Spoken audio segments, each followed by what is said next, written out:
Hello hello hello, आवाज आ रही है बच्चों अभी?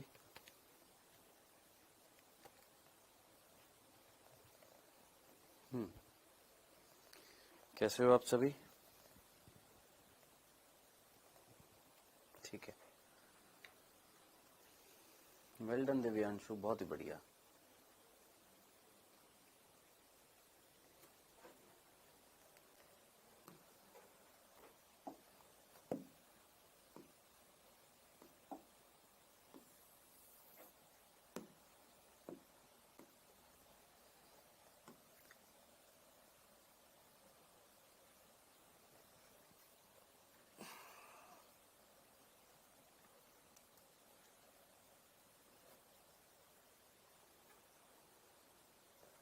क्या दिक्कत आ गई गोलू बाबू इसमें?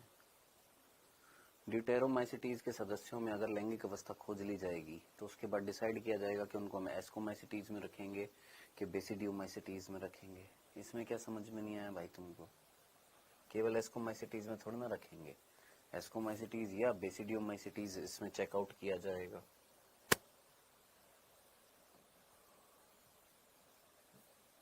हाँ जी,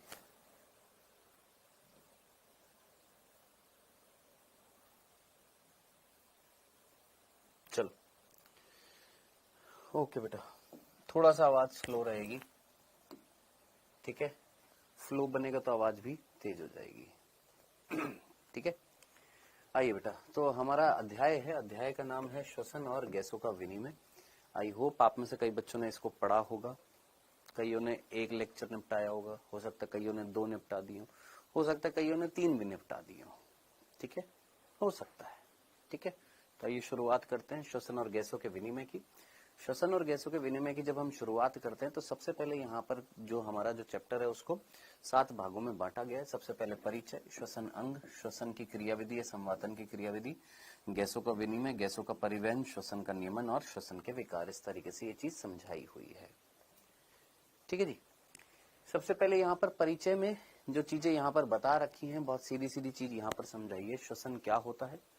हम सीधा बोलेंगे सर हमारी कोशिकाओं में ग्लूकोज को तोड़ना, या तो ऑक्सीजन की उपस्थिति में या ऑक्सीजन की अनुपस्थिति में, या तो डायरेक्टली या इनडायरेक्टली। और क्या उत्पन्न होएगी सर? प्लीज बातें मत करो दोस्त, रिक्वेस्ट कर रहा हूं। आप लोगों को आपके कमेंट्स दिख रहे होंगे तो आप लोग बातें कर रहे हैं, प्लीज बातें मत करो।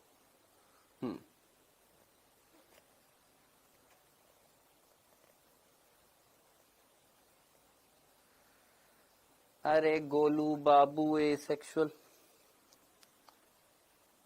तू वापस से पढ़ गोलू, एक बार वापस से पढ़, एनसीईआरटी उठाकर एक बार वापस से देख बेटा, ठीक है? हाँ जी, हमने श्वसन में क्या करा सर? ग्लूकोज को तोड़ा, तोड़कर क्या प्रोड्यूस करी सर? एनर्जी प्रोड्यूस करी। इस प्रक्रिया को हमने बोला श्वसन। अब ये जो श्वसन जो होएगा, इस श्वसन में हमारे अंदर कैसा होता है सर? वायवीय श्वसन होता है। अब ये वायवीय श्वसन करने के लिए हमें ये 5 चरणों से गुजरना पड़ता। अब ये 5 चरण कौन से होते हैं?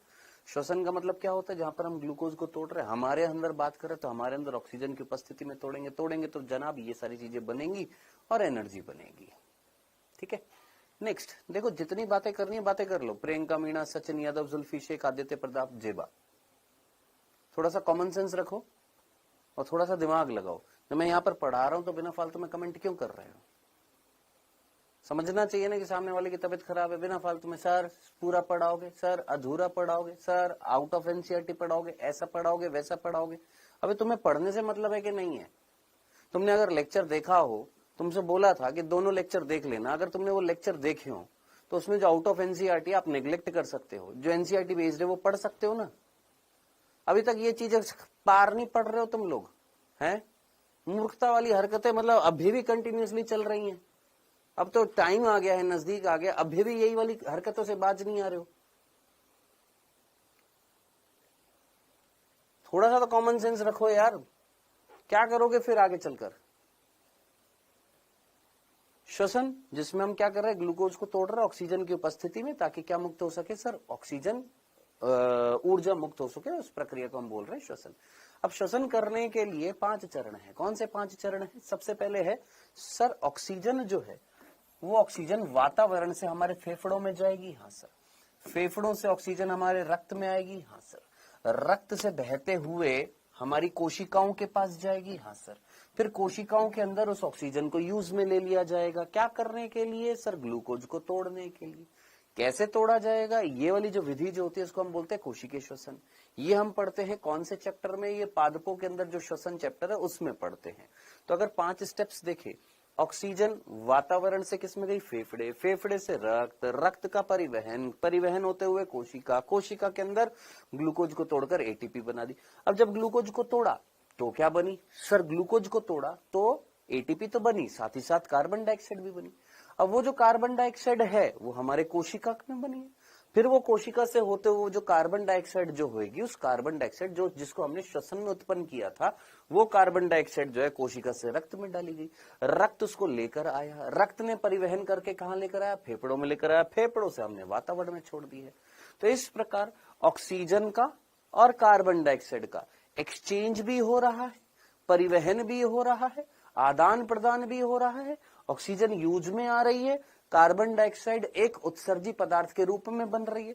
तो कार्बन डाइऑक्साइड को निकालेंगे, ऑक्सीजन को लेंगे, ये पूरी प्रक्रिया संवातन कहला रही है। जो श्वासन, जिसको हम श्वासन बोलते हैं या संवातन बोलते हैं, जो श्वसन का एक भाग होता है। किसका भाग होता है? ब्रीदिंग कहलाती है, जो हमारे रेस्पिरेशन का एक पार्ट होता है। डन। आगे बढ़ते हैं यहां पर। नेक्स्ट अगला जो टॉपिक दे रखा था वो बता रखे थे श्वसन के अंग। क्या ये एनसीईआरटी में है? हाँ, ये चीजें एनसीईआरटी में है। श्वसन के अंगों की अगर मैं बात करूं तो आपने अगर लेक्चर देखा हो तो सीधा सीधा श्वसन के अंग आपने याद रखने हैं। पोरीफेरा, सिलेंट्रेटा, टीनोफोरा, प्लेटिहेल्मिन्थीज, एस्केहेल्मिन्थीज, इनके अंदर श्वसन का कोई अंग नहीं है। केवल क्या है सर? शरीर की सतह से गैसों का क्या होता है गुरु? आदान प्रदान होता है। शरीर की सतह से पहले से लेकर यहां पर हमारे छठे संग तक क्या हो रहा है? शरीर की सतह से गैसों का आदान प्रदान होता है। नेक्स्ट, एनालिडा के अंदर आर्द्र क्यूटिकल पाई जाती है, मॉइस्ट स्किन पाई जाती है। यानी क्यूटिकल मोम के जैसा एक आवरण होता है जो शरीर की सतह पर पाया जाता है, जैसे मेंढक में पाया गया था। शरीर की सतह पर आर्द्रता थी, नमी थी, चिपचिपापन था, जो किस चीज में हेल्प करती है सर? गैसों के आदान प्रदान में। ऐसी कंडीशन एनालिड्स में पाई जाती है। किसके ऊपर पाई जाती है? केंचुआ, अगर आपको याद आ रहा हो, लिसलिसा सा था, बाहर से मॉइस्ट था। नेक्स्ट, आर्थ्रोपोड के अंदर आपको याद आ रहा होगा क्लोम भी थे, पुस्तक क्लोम भी थे, पुस्तक फेफड़े भी थे, श्वसनिका भी थी। आपको याद आ रहा होगा, ये हम लोगों ने पढ़ा था किसमें? आर्थ्रोपोड्स में। मोलस्का के अंदर अगर आपको याद आ रहा हो, मोलस्का के अंदर कोई प्रवार और प्रवार याद आ रहा है? कोई मेंटल थी, प्रवार और अंतरंग का कुद याद आ रहा है? स्नेल का डायग्राम, स्नेल की इमेज याद आ रहा है? एक अंतरंग का कुद था, फिर उसके ऊपर प्रवार था, इनके बीच में गुहा थी, प्रवाहर गुहा, उसके अंदर पंख के जैसे क्या पाए जा रहे थे? क्लोम पाए जा रहे थे। ये क्लोम जो थे श्वसन के साथ साथ उत्सर्जन में भी सहायता कर रहे थे। तो मोलस्क के अंदर क्या पाए जाते सर? क्लोम पाए जाते हैं। नेक्स्ट, इकाइनोडर्मेटा, इसके अंदर कोई स्पेसिफिक अंग नहीं है, त्वचा से हो रहा था। हेमिकॉर्डेटा, इनमें क्लोम पाए जा रहे थे। नेक्स्ट, इसके बाद कॉर्डेटा के अंतर्गत, कॉर्डेटा संघ के अंतर्गत हमारे जो, अगर आपको याद आ रहे हो, कॉर्डेटा का जब हमने वर्गीकरण किया था तो उसमें टेट्रापोडा और पाइसीज, अगर आपको टेट्रापोडा और पाइसीज अगर आपको याद आ रहे हो, उपवर्ग जो थे, तो फिशेस जो थी वो पाइसिस के अंतर्गत रखी गई थी, कॉन्ड्रेक्थीज, ऑस्टेक्थीज, है ना। तो फिशेस के अंदर क्या पाए जाते? सर क्लोम पाए जाते। एम्फीबियंस में त्वचा भी थी, फेफड़े भी थे और साथ साथ मुख गुहा भी थी, जो हमने फ्रॉग में पढ़ा था। त्वचा भी थी, फेफड़े भी थे और मुख गुहा भी थी। किसमें? एम्फीबियंस में। बाकी सरीसृपों में, पक्षियों में और स्तनधारियों में क्या पाए जा रहे हैं? फेफड़े पाए जा रहे हैं। तो इस प्रकार ये श्वसन के अंग याद रखने हैं। बिल्कुल, ये सारे के सारे श्वसन के अंग याद रखने हैं। बताइए जनाब, इसमें किसी को कोई दिक्कत है? इसमें किसी को कोई दिक्कत है यहां तक की बात में? श्वसन के अंगों में बस यहां पर क्लोम के साथ पुस्तक क्लोम भी लिख लेना, पुस्तक फेफड़े श्वसनिका, ये हमने आर्थ्रोपोड्स में पढ़ा था। डन। आगे बढ़ते हैं। नेक्स्ट हमारे श्वसन तंत्र जो होता है उसके दो भाग होते हैं, एक होता है श्वसन पथ और एक है श्वसन अंग। श्वसन पथ जो है यानी एक रास्ता जहां से वायु जाएगी और आएगी, और एक है श्वसन अंग जहां पर ये वायु का, गैसों का क्या होएगा? आदान प्रदान होएगा। तो श्वसन अंग हम जानते कौन है? फेफड़े हैं। उन फेफड़ों के अंदर गैसों का आदान प्रदान होएगा। श्वसन पथ जो होता है, ये रास्ता जो होता है, ये पाथवे जो होता है, कहां से स्टार्ट होता है, कहां पर खत्म होता है? तो आइए देखते हैं। यहाँ पर ये श्वसन पथ है, सिंपली यहाँ पर डायग्राम है जो आप लोगों ने पढ़ा होगा। यहाँ पर श्वसन पथ कहां से स्टार्ट हो रहा है सर? हमारे नोज से स्टार्ट हो रहा है। हाँ जी, श्वसन पथ कहां से स्टार्ट हो रहा है सर? श्वसन पथ हमारे नोज से स्टार्ट हो रहा है, हमारी नाक से स्टार्ट हो रहा है। नाक के अंदर ये छिद्र है, ये नाक का जो छिद्र है उसको हम क्या बोलते हैं? नासक छिद्र बोलते हैं, या हम इसको क्या बोलते हैं? बाह्य नासक छिद्र बोलते हैं। कितने पाए जा रहे हैं? एक जोड़ी पाए जा रहे हैं। क्या पाए जा रहे हैं? एक जोड़ी बाह्य नासक छिद्र पाए जा रहे हैं, जिनके बीच में एक दरार होती है। अब जरा सोचिए, ये दो जोड़ी छिद्र, इनके बीच में एक दरार मिल रही है जो एक कार्टिलेज से बनी होती है, जिसको हम कचाब उपास्थि हेलाइन कार्टिलेज बोलते हैं। ये बेसिक सी चीज, ठीक है।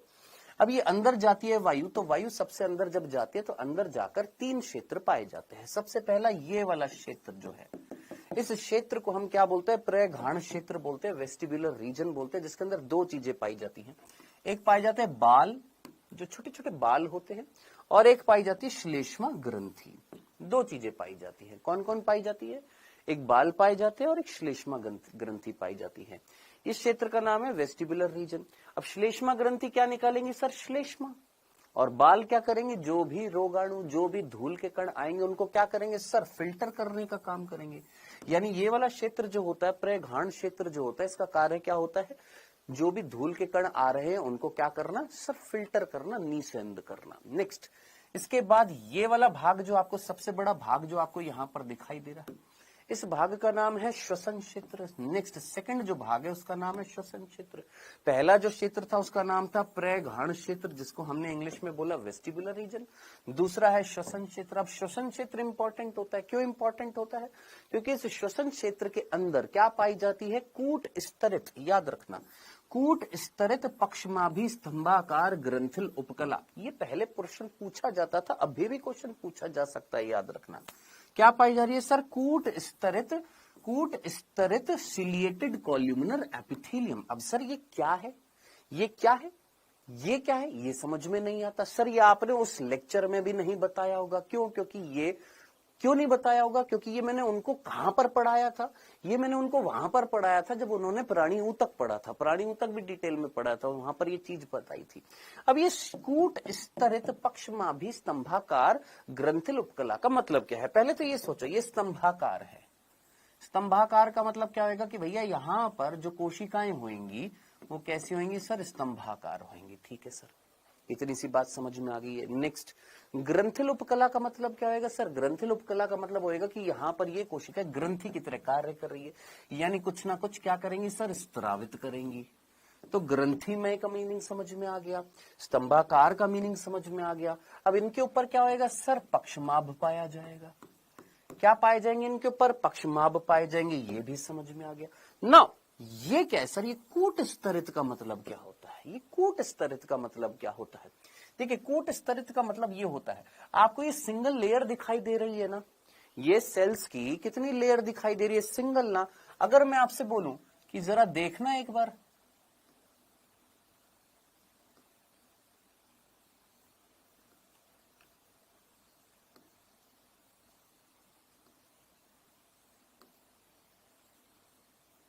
ये कितनी स्तर आपको दिखाई दे रही है सेल्स? ये कितनी स्तरें आपको दिखाई दे रही हैं सेल्स की?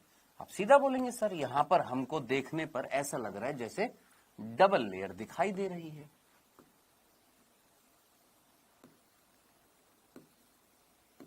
लेकिन ये डबल लेयर है क्या? नहीं सर, ये है सिंगल लेयर। देखो, ये भी एक सेल है, ये भी एक सेल है, ये भी एक सेल है, ये भी सेल, सेल सेल सेल, यानी बड़ी छोटी बड़ी छोटी बड़ी छोटी है। ये भी सिंगल लेयर, लेकिन दिखने में कैसी लगेगी? एक से ज्यादा दिखाई देगी, इसलिए हम इसको क्या बोलते हैं? है तो ये कौन सी? सिंपल। कौन सी है? ये सरल उपकला है, लेकिन दिखने में कैसी दिखाई दे रही है? संयुक्त दिखाई दे रही है। संयुक्त क्या थी? जो एक से ज्यादा स्तरों से बनी होती है। तो ऐसी उपकला को हम क्या ऐसी उपकला को हम क्या बोलते हैं? कूट स्तरित उपकला बोलते हैं। तो कूट स्तरित उपकला का मतलब होती तो सिंगल है, लेकिन दिखने में क्या लगती है कि जो एक से ज्यादा स्तरों से बनी होती है उनको हम कूट स्तरित बोलते हैं। तो ये मीनिंग समझ में आ गया, ये मीनिंग समझ में आ गया, ये मीनिंग समझ में आ गया, ये मीनिंग समझ में आ गया। अगर ये मीनिंग समझ में आ गए हैं तो इस डायग्राम को देखिए, और इस डायग्राम को देखने के बाद पहला वाला जो भाग जो था इसको हमने क्या बोला था, घ्राण क्षेत्र, जिसके अंदर क्या मिल रहे थे सर, रोम पाए जा रहे थे, हेयर पाए जा रहे थे और श्लेष्मा ग्रंथि पाई जा रही थी। ये बड़ा सा पोर्शन जो रेड कलर का आपको दिखाई दे रहा है इसका नाम है श्वसन क्षेत्र। अब इस श्वसन क्षेत्र में अगर आप देखेंगे तो इस तरीके से ये मेम्ब्रेन दिखाई दे रही है आपको, इस तरीके से ये मेम्ब्रेन दिखाई दे रही है, ये इस तरीके से झिल्ली दिखाई दे रही है। ये झिल्लियां जो होती है कौन सी उपकला से बनी होती है, ये चीज समझाने की कोशिश करी थी कि ये जो श्वसन क्षेत्र होता है इस श्वसन क्षेत्र में क्या पाई जाती है, इस तरीके से मेम्ब्रेन्स पाई जाती हैं। और ये झिल्लियां जो होती हैं ये इस उपकला से बनी होती है जो एक ग्रंथिल उपकला होती है, जो स्तंभाकार कोशिकाओं से बनी होती है, पक्षमाभी होती है। अब सर ये क्षेत्र का कार्य क्या होता है, ये क्षेत्र जो है ये एक हीटर और कूलर की तरह कार्य करता है। यानी अगर वायु गर्म आ रही है तो उसके तापमान को कम करेगा, वायु अगर ठंडी आ रही है तो उसके तापमान को बढ़ा देगा। क्यों सर?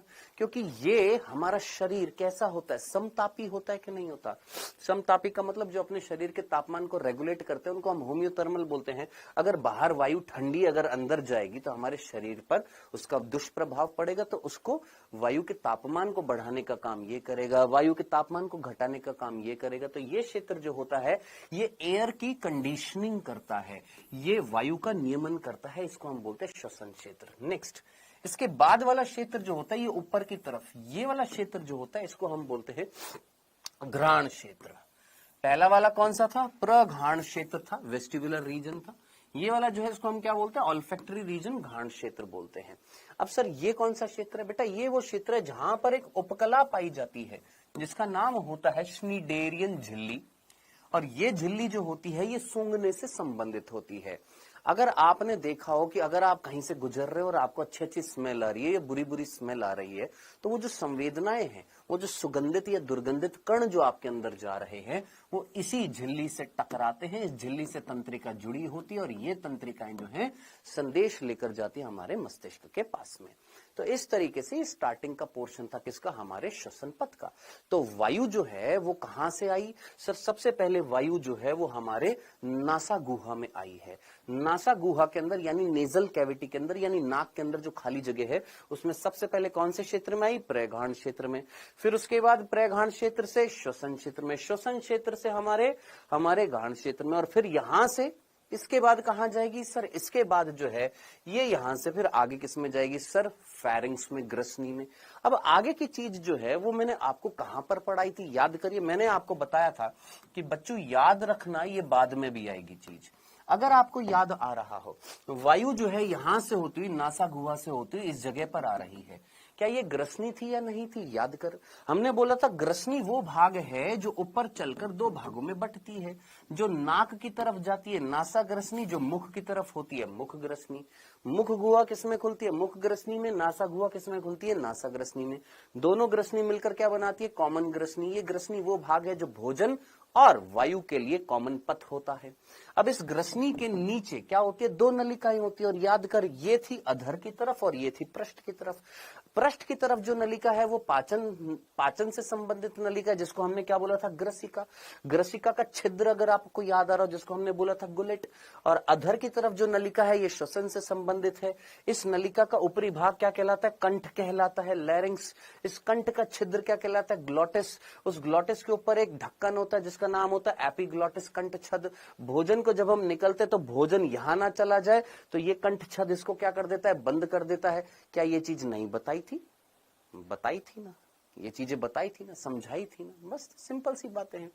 एक अतिरिक्त चीज आपको यहां पर मिल रही होगी, क्या, हमारे कान जो होते हैं, कर्ण जो होते हैं, हमारे कानों से एक नलिका निकलती है और वो नलिका यहां पर आकर ओपन होती है।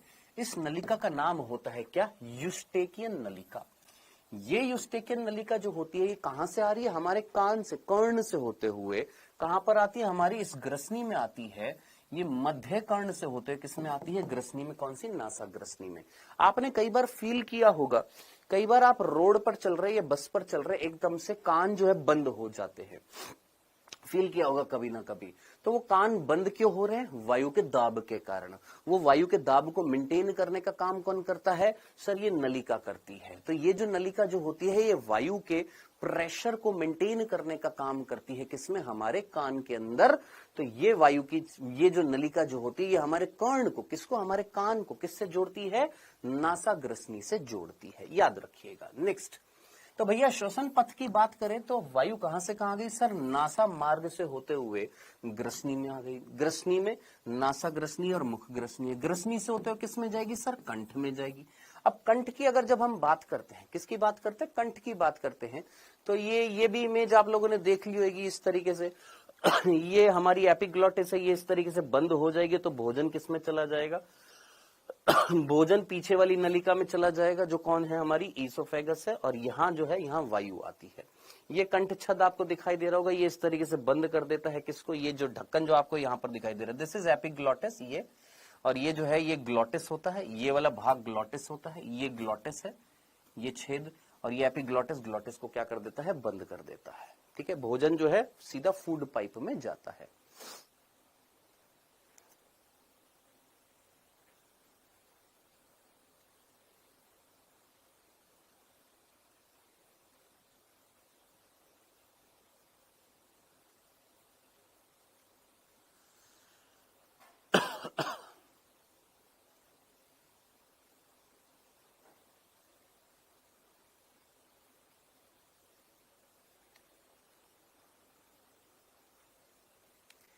ठीक है, एक और था यहाँ पर, ये भोजन वापस से, मतलब एक ही चीज है, बार बार रिपीटेटिवली यहाँ पर दिखाई गई है। दिस इज एपिग्लॉटिस और वो ग्लॉटिस को कवर्ड कर रहा है। चलिए, किसकी बात कर रहे हैं? कंठ की बात कर रहे हैं। कंठ में बहुत सारी चीजें मैंने पिछले 2024 में पढ़ाई हुई है, आपने पढ़ी भी होंगी, आपको समझ में नहीं भी आई होंगी, है ना।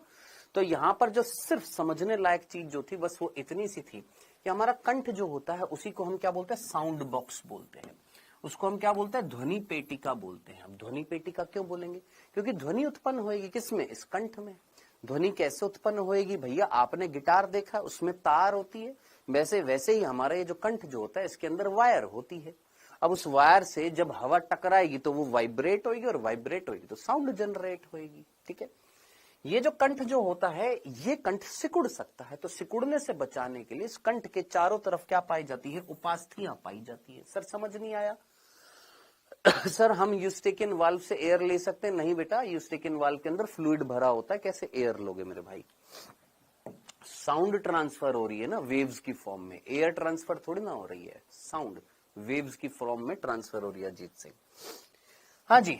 तो क्या बोला हमने कि लैरिंक्स जो है वो एक नलिकाकार संरचना। अब ये नलिका सिकुड़ सकती है अगर वायु नहीं हुई, तो इसको सिकुड़ने से बचाने के लिए इसके दीवारों में क्या पाए जाएंगे? सर उपास्थियां पाई जाएंगी। तो ये जो डायग्राम आपको दिख रहा है, इस डायग्राम में ये क्या दिखाई दे रही है? ये उपास्थियां है जो एक नलिका के चारों तरफ दीवारों में लगी हुई हैं, जो इसको सिकुड़ने से क्या कर रही है? सिंपली बचा रही है। खत्म, इतनी सी बात थी।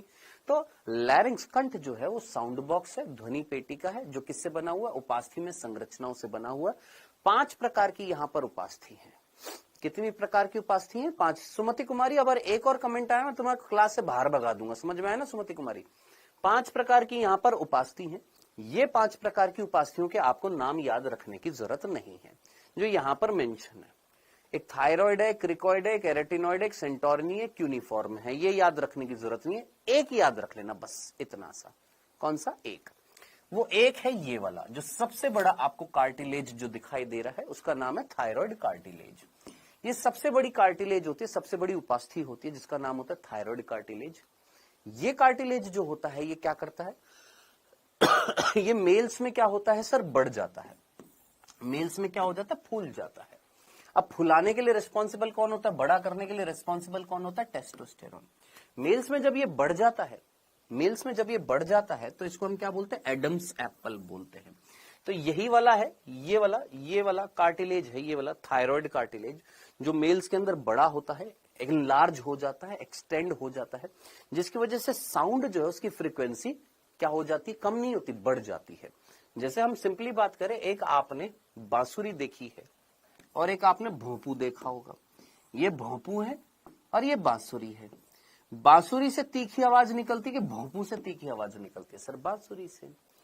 तो अगर कोई संरचना पतली है और एक संरचना मोटी है तो यहां पर साउंड की इंटेंसिटी क्या हो जाएगी? डिक्रीज हो जाएगी, और यहां पर साउंड की इंटेंसिटी एनहेंस हो जाएगी, यानी बढ़ जाएगी। तो फीमेल के अंदर ये एडम्स एप्पल जो होता है, मान लो ये कौन था? थायराइड कार्टिलेज था, और यहां पर ये थायराइड कार्टिलेज। तो थायराइड कार्टिलेज के बढ़ने से, थायराइड कार्टिलेज के बढ़ने से साउंड की इंटेंसिटी क्या हो जाती है? कम हो जाती है। सर भोपू क्या होता है? अरे यार मेरे भाई,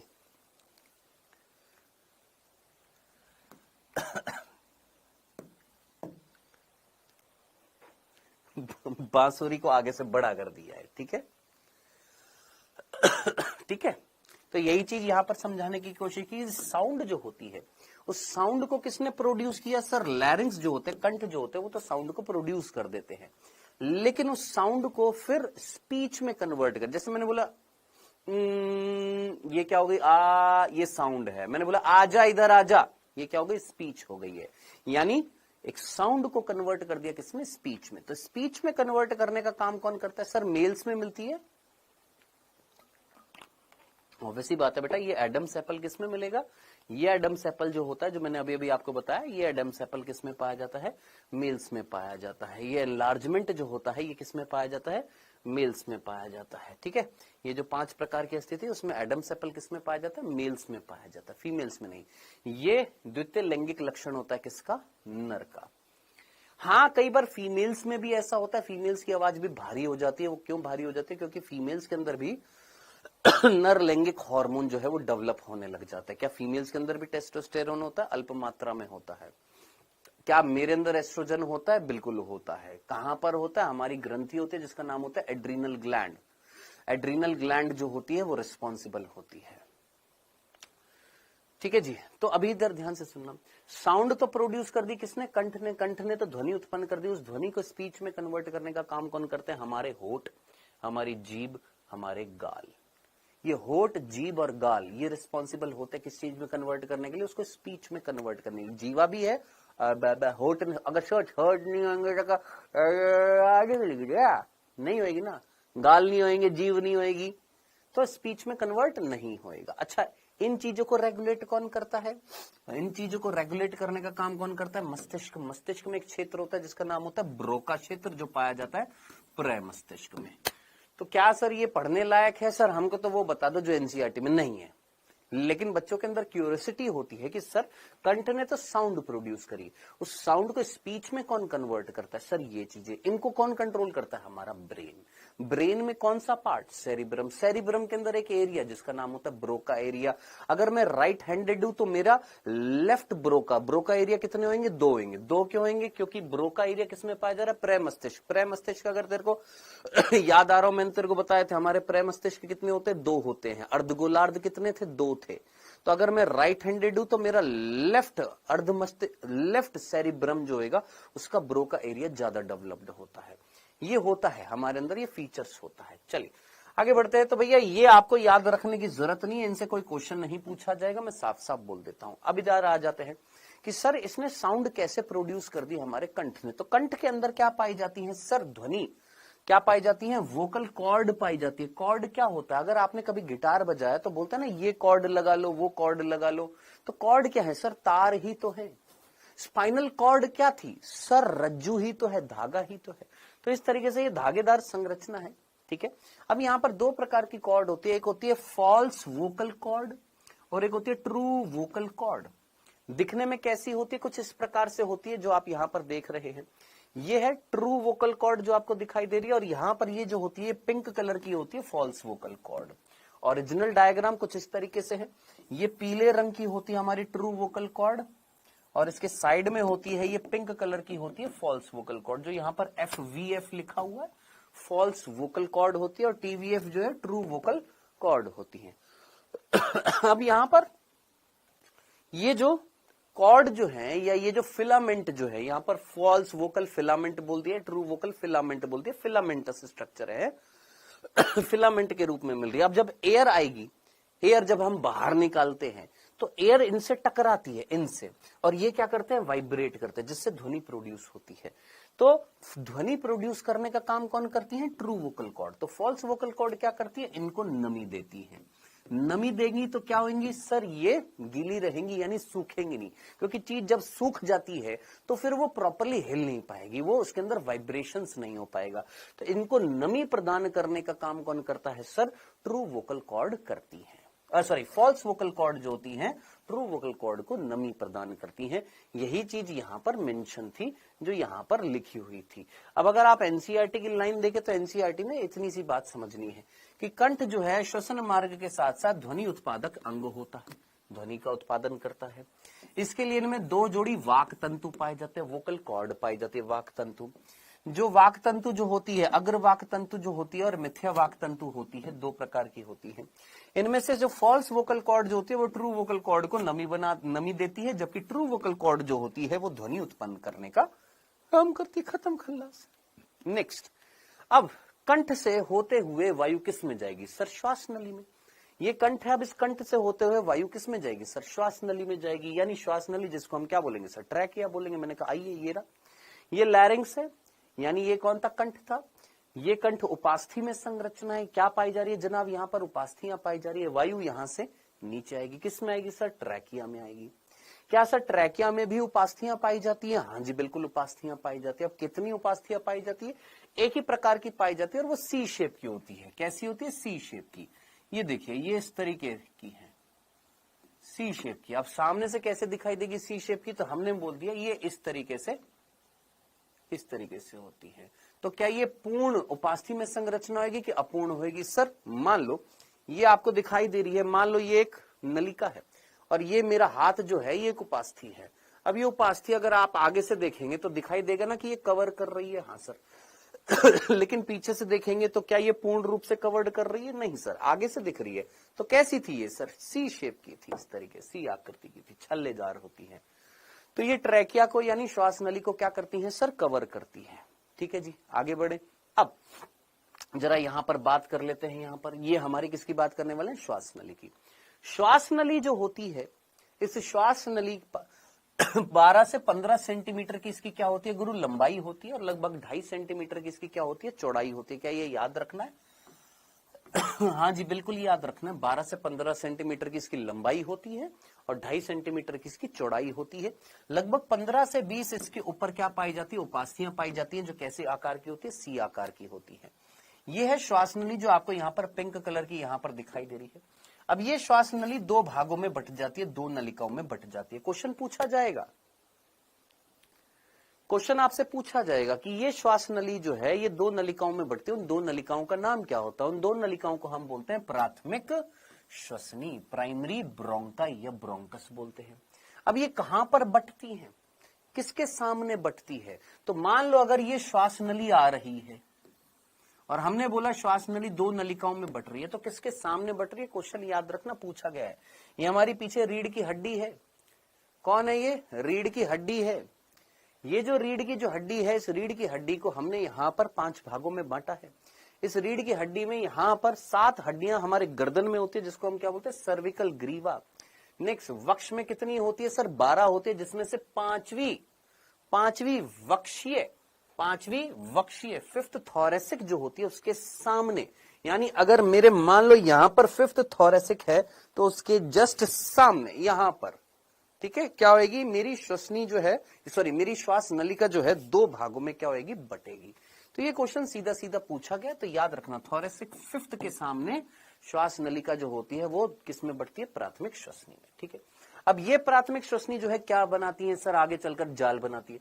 प्राथमिक श्वसनी द्वितीय श्वसनी में बढ़ती है, द्वितीय श्वसनी तृतीय श्वसनी में बढ़ती है, तृतीय श्वसनी जो है तृतीय श्वसनी फिर आगे चलकर प्राथमिक श्वसनिका में बढ़ती है, प्राथमिक श्वसनिका द्वितीय श्वसनिका में बढ़ती है, द्वितीय श्वसनिका तृतीय श्वसनिका में बढ़ती है, और लास्ट वाली जो होती है उसको हम क्या बोलते हैं, अंतस्थ श्वसनिका।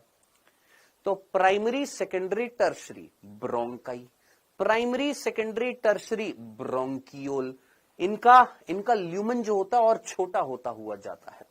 लास्ट में जो ब्रोंकियोल जो होती है उसका नाम होता है अंतस्थ श्वसनिका। ये है अंतस्थ श्वसनिका, यहां तक यानी क्या आपको यहां पर ब्रांचिंग होती हुई दिखाई दे रही है? सेम टू सेम अगर इस डायग्राम की अगर हम बात करें तो ये प्राइमरी क्या था सर? ब्रोंकस या प्राथमिक श्वसनी, फिर द्वितीय श्वसनी, तृतीय श्वसनी, फिर प्राथमिक श्वसनिका, द्वितीय श्वसनिका, तृतीय श्वसनिका और लास्ट में अंतस्थ श्वसनिका। अब अंतस्थ श्वसनिका तक का जो भाग जो है, कहां तक का? ये जो अंतस्थ श्वसनिका तक का जो भाग है, कहां से लेकर सर? प्राथमिक श्वसनी से लेकर अंतस्थ श्वसनिका तक का जो भाग जो है उसको हम बोलते हैं ब्रोंकियल ट्री, यानी श्वसनी वृक्ष, यानी चालन भाग। क्या ये एनसीईआरटी में है? हाँ जी बिल्कुल है। रुक जाओ करण, यहां से लेकर प्राथमिक, यहां से सीधा देख, ये प्राथमिक से लेकर यहां तक का भाग जो है, यहां तक का मार्ग जो है वो क्या कहला रहा है सर? श्वसनी वृक्ष कहला रहा है, चालन भाग कहला रहा है, जिसमें वायु चालन करते हुए आ रही है या जा रही है। इसको हम इंग्लिश में बोलते हैं बीटी, यानी ब्रोंकियल ट्री बोलते हैं। ठीक है जी, आगे बढ़ते हैं। अब इधर देखिएगा, यहां पर इन सारी नलिकाओं को कई बार शॉर्ट में लिख दिया जाता है। किसको? ये प्राथमिक श्वसनिका से द्वितीय, तृतीय और अंतस्थ श्वसनिका को मिलाकर कई बार क्या लिख दिया जाता है? टोटल पल्मोनरी ब्रोंकियोल, कुल फुफ्फुसीय श्वसनिकाएं। अब नाम से पता लग रहा है, कुल फुफ्फुसीय श्वसनिका मींस जितनी भी श्वसनिका मिल रही है। कितनी मिल रही है? प्राथमिक, द्वितीय, तृतीय, अंतस्थ, ये मिलकर क्या कहलाती है सर? कुल फुफ्फुसीय श्वसनिका कहलाती है। आई होप इतनी सी बात भी समझ में आ गई।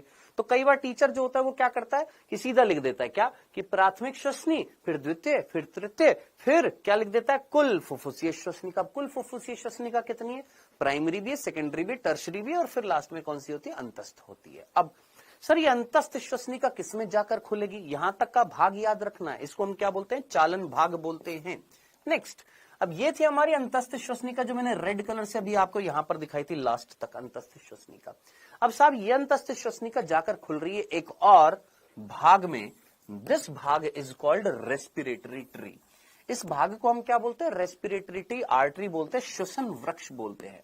ये कौन सा वृक्ष था सर? ये हमारा श्वसनीय वृक्ष था। ये जो है ये हमारा श्वसन वृक्ष है। ये हमारा ब्रोंकियल ट्री था, ये रेस्पिरेटरी ट्री है। इसको हम विनिमय भाग भी बोलते हैं। तो हमारी एनसीईआरटी में विनिमय भाग और चालन भाग, ये दोनों भाग नाम दिए हुए हैं, ये याद रखने हैं। क्या चालन भाग में गैसेस का एक्सचेंज हो रहा है? क्या गैसों का आदान प्रदान यहां पर हो रहा है? नहीं सर, गैसें केवल क्या कर रही हैं? चालन कर रही है, गति कर रही है। आदान प्रदान यहां पर होने वाला है। अब ये जो है आदान प्रदान अगर यहां होने वाला है तो इसी को हम क्या बोलेंगे? विनिमय। विनिमय का मतलब क्या होता है? याद करिए, जीन विनिमय, क्रॉसिंग ओवर। विनिमय का मतलब क्या था? एक्सचेंज। तो विनिमय भाग बोला है जहां पर क्या होने वाला है सर? एक्सचेंज होने वाला। अब ये विनिमय भाग जो है वो किससे बना हुआ है सर? अंतस्थ श्वसनिका यहां तक थी, अब ये अंतस्थ श्वसनिका थी। ये किसमें ओपन होती है? एक नलिका, उस नलिका का नाम है श्वसन श्वसनिका। श्वसन श्वसनिका किसमें ओपन होती है? कुपिकीय नलिका। कुपिकीय नलिका किसमें ओपन हो रही है? एट्रिया में। और एट्रिया किसमें ओपन होती है? एक कोश में। उस कोश को हम बोलते हैं कुपिका कोश। और उस कुपिका कोश के अंदर छोटी छोटी छोटी छोटी क्या होती है? इस तरीके से कुपिकाएं पाई जाती हैं। तो अगर याद ना रहे तो सीधा सीधा क्या, अंतस्थ श्वसनिका जो है वो किसमें ओपन होती है? कुपिका में। कई बार हमारी अगर हमें एनसीईआरटी बेस्ड चीज याद रखनी है तो सीधा याद रखेंगे क्या कि ये अंतस्थ श्वसनिका लास्ट में जाकर किसमें ओपन हो रही है सर? कुपिका में ओपन हो रही है। डायरेक्टली याद, डिटेल में याद रखना है। एलन का मॉड्यूल अगर पढ़ रहे हैं या किसी भी जगह का मॉड्यूल पढ़ रहे हैं तो उस मॉड्यूल में ये प्रॉपर चीजें लिखी हुई होती है। हालांकि ज्यादा डिटेल में क्वेश्चन नहीं पूछा जाएगा, लेकिन इतना तो याद रख लेना कि कुपिका जो होगी यहां पर गैसेस का क्या होएगा? एक्सचेंज होएगा। तो ये वाला भाग क्या कहलाएगा? विनिमय भाग। एक्सचेंज जोन कहा जाता है इस चीज को। डन, क्लियर है यहां तक? अब आगे बढ़ते हैं। क्वेश्चन पूछा जाएगा आपसे, यहां पर अगर आपको कार्टिलेज अगर याद आ रहा हो, उपास्थि अगर याद आ रही हो, तो उपास्थि कहां पर पाई जा रही थी? क्या उपास्थि यहां पर मिल रही थी? क्या उपास्थि यहां पर पाई जा रही थी? हाँ सर, कंठ में पाई जा रही थी।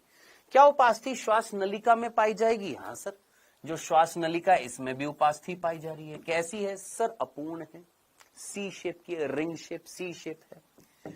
अब ये उपास्थि कहां तक मिल रही है? तो ये क्वेश्चन नीट में पूछा गया है। तो ये उपास्थि जो होती है ये प्राथमिक श्वसनी में भी है, द्वितीय श्वसनी में भी, आप डायग्राम में देखेंगे, तृतीय श्वसनी में भी है, और श्वसनिकाओं में कहां पर है? देखो, श्वसनिकाओं में अगर आप देखेंगे तो प्राथमिक में है, द्वितीय में थोड़ी सी है, तो हमारी एनसीईआरटी ने साफ साफ लिखा हुआ है क्या कि ये जो उपास्थियां जो होती हैं ये कहां तक प्रेजेंट होती हैं, प्रारंभिक श्वसनिकाओं तक क्या पाई जाती हैं, आपकी उपास्थियां पाई जाती हैं। कहां तक? प्रारंभिक श्वसनिकाओं तक, प्रारंभिक श्वसनिकाओं तक क्या पाई जाती हैं, आपकी उपास्थियां पाई जाती हैं। ये चीज याद रखनी, भूलना नहीं है। इतनी सी बात आपने याद रखनी थी। ये था हमारा क्या, श्वसन पथ। हमने बोला हमारा श्वसन तंत्र दो चीजों से बना हुआ, एक श्वसन पथ से और एक हमारा फेफड़े से। अब हम किसकी बात करेंगे जनाब? फेफड़े की बात करेंगे। आइए फेफड़े की बात करते हैं। जो हमारा फेफड़े जो है रेस्पिरेटरी अंग है, जो हमारा श्वसन का अंग है ना। आइए यहाँ पर फेफड़ों में जो चीजें लिखी हुई हैं उसके बारे में बात करते हैं एक एक करके। यहाँ पर जो चीजें लिखी हुई हैं, हाँ जी, यहाँ पर इस डायग्राम से पहले इस चीज को समझते हैं। हाँ भैया, हमारे फेफड़े जो है वो एक दोहरे आवरण से बने हुए हैं, दोहरे आवरण से कवर्ड है। क्या आपको यहाँ पर दोहरा आवरण दिखाई दे रहा है? ये वाला लाल रंग का बाहरी वाला, ये लाल रंग का अंदर वाला, क्या दोहरा आवरण दिख रहा है? हाँ सर। जो बाहर वाला आवरण है उसका नाम है पेराइटल प्लूरा, जिसको हम बाह्य फुफ्फुसीय आवरण बोल रहे हैं। अंदर वाला जो है उसको हम बोलते हैं विसरल प्लूरा, अंतः फुफ्फुसीय आवरण। एक बाह्य फुफ्फुसीय आवरण, एक अंतः फुफ्फुसीय आवरण, दोनों आवरणों के बीच में क्या पाई जा रही है सर? एक तरल पाया जा रहा है।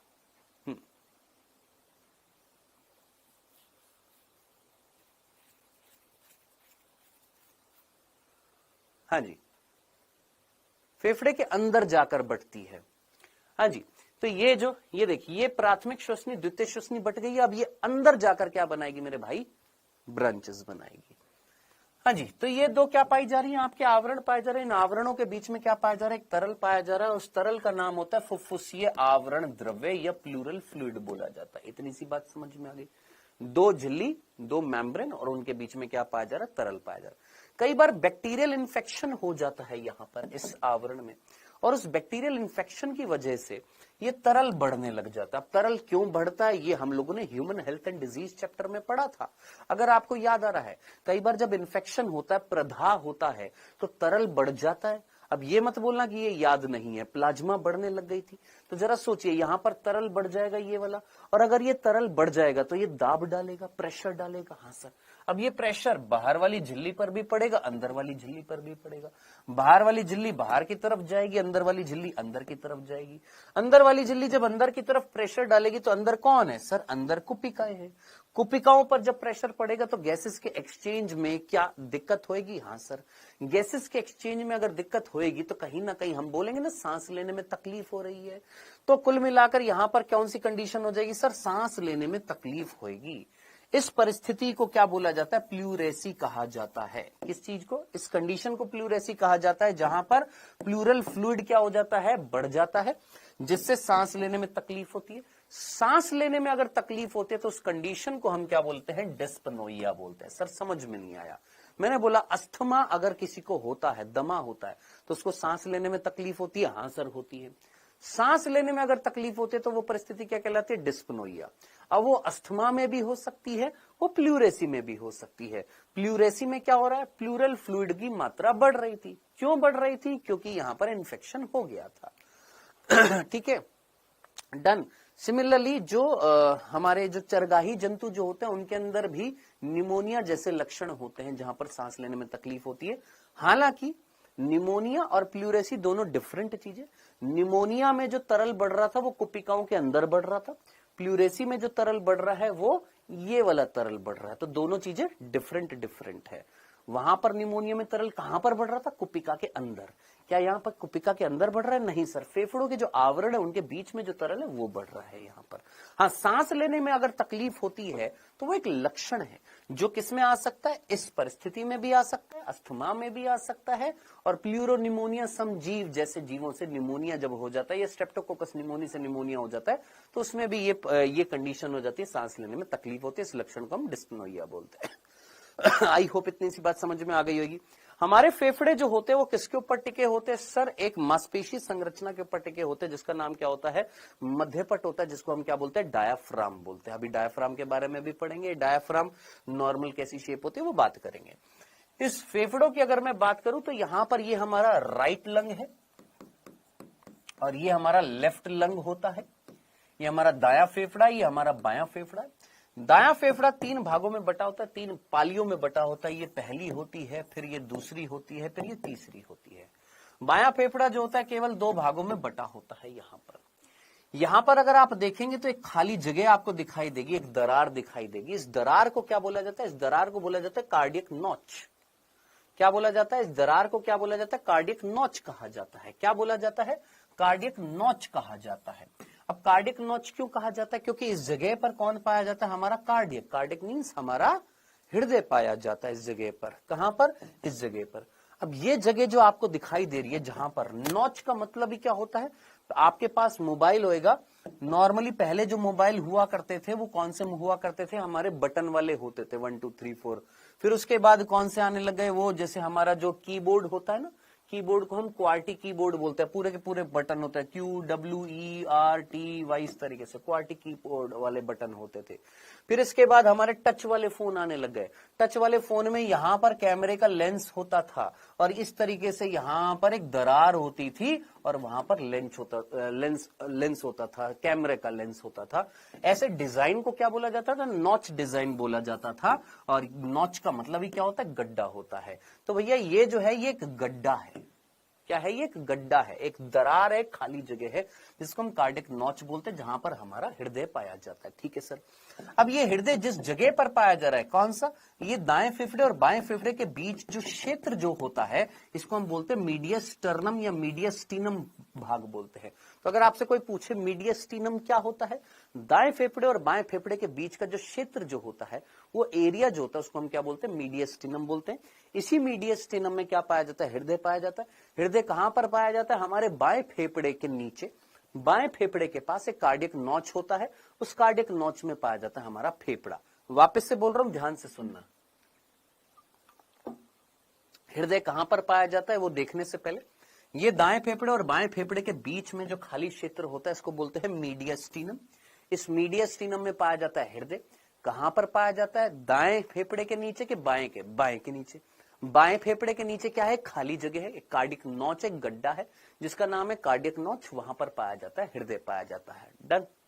यहां तक की बात आपने याद रखनी है। नेक्स्ट, हमारे फेफड़ों के अंदर कितनी कुपिकाएं होती हैं? हमें ये तो समझ में आ गया कि फेफड़ों के अंदर गैसों का आदान प्रदान कहां पर होगा? कुपिका में होगा। कुपिका जो है वो संरचनात्मक और क्रियात्मक भाग है किसका? फेफड़ों का। याद रखना, जो मेन स्ट्रक्चर कौन बना रही है, मेन फंक्शन कहां पर हो रहा है? कुपिका में हो रहा है।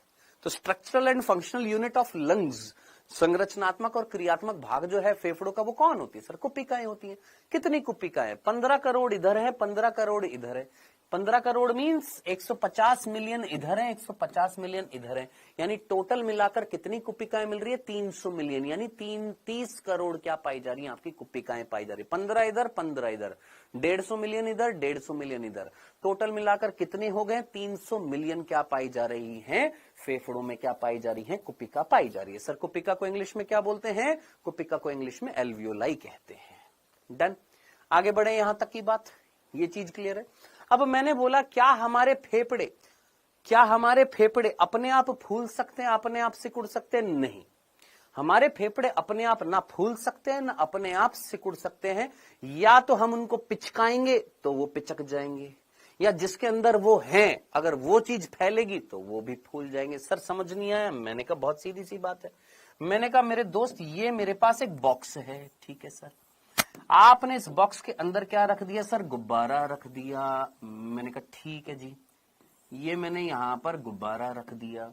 अब अगर ये बॉक्स सिकुड़ेगा अगर ये बॉक्स सिकुड़ जाएगा तो ये गुब्बारा भी सिकुड़ जाएगा। मैंने कहा और अगर ये बॉक्स फैलेगा, ये अगर बॉक्स फैल गया तो ये गुब्बारा आप बोलेंगे फट जाएगा। मान लेते हैं ये फटनशील नहीं है, मतलब ये फट नहीं सकता है, मान लो ये बहुत ही ज्यादा है, फ्लेक्सिबिलिटी है, बहुत ज्यादा फैल सकता है, बहुत ज्यादा सिकुड़ सकता है। तो जरा सोचिए, ये गुब्बारे में फैलने और सिकुड़ने के लिए रिस्पॉन्सिबल कौन था? सर, वो बॉक्स था ना। तो सेम टू सेम हमारे फेफड़े जो हैं इसी प्रकार से ही होते हैं। हमारे फेफड़े भी एक गुब्बारे के जैसी संरचना ही होती है, एक स्पंज के जैसी संरचना है। जैसे स्पंज होते हैं ना, जो सिकुड़ सकते हैं और फैल सकते हैं, ऐसे हमारे जो फेफड़े जो होते हैं स्पंज की तरह होते हैं और सॉलिड होते हैं। लिक्विड दिख रहे हैं क्या आपको? क्या आपको गैसियस फॉर्म में दिख रहे हैं, लिक्विड फॉर्म में दिख रहे हैं कि सॉलिड फॉर्म में दिख रहे हैं? सॉलिड है, लेकिन कैसे हैं सर? स्पंज के जैसे हैं। अब जिसके अंदर होंगे, जिस बॉक्स के अंदर ये होंगे, अगर वो सिकुड़ेगा तो हमारे फेफड़े भी सिकुड़ेंगे। जिस बॉक्स के अंदर है अगर वो फैलेगा तो हमारे फेफड़े भी फैलेंगे। अब सर हमारे फेफड़े हैं किसके अंदर? तो बेटा हमारे फेफड़े जो हैं वो एक जाल के अंदर है, और वो जाल जो है वो चारों तरफ से बनाया गया है। कहां से? आगे मिल रही है एक हड्डी जिसका नाम है उरोस्थी। यहां पर एक हड्डी है जिसका नाम है उरोस्थी। पीछे मिल रही है रीढ़ की हड्डी, साइड में मिल रही है कौन? पसलियां। नीचे मिल रहा है कौन? डायाफ्राम। ऊपर मिल रही है कौन? ऊपर मिल रही है कौन? आपकी क्लेविकल। सर समझ नहीं आया, मैंने कहा इस डायग्राम में देखते हैं एक बार। मैंने कहा आइए ये वाला डायग्राम है, इस डायग्राम में देखते हैं। इस डायग्राम में आपको यहां पर आपको क्या दिखाई दे रही है? एक हड्डी दिखाई दे रही है। हाँ सर, ये हड्डी इस तरीके से यहां पर पाई जा रही है, दिस वन। इसका नाम है क्या? इसको हम बोलते हैं उरोस्थी। इसको हम हिंदी में बोलते हैं उरोस्थी, इंग्लिश में बोलते हैं स्टर्नम। पीछे की तरफ है रीढ़ की हड्डी। पीछे की तरफ है रीढ़ की हड्डी जिसको हम क्या बोलते हैं? वर्टिब्रल कॉलम इंग्लिश में, और हिंदी में मेरुदंड या कशेरुकदंड।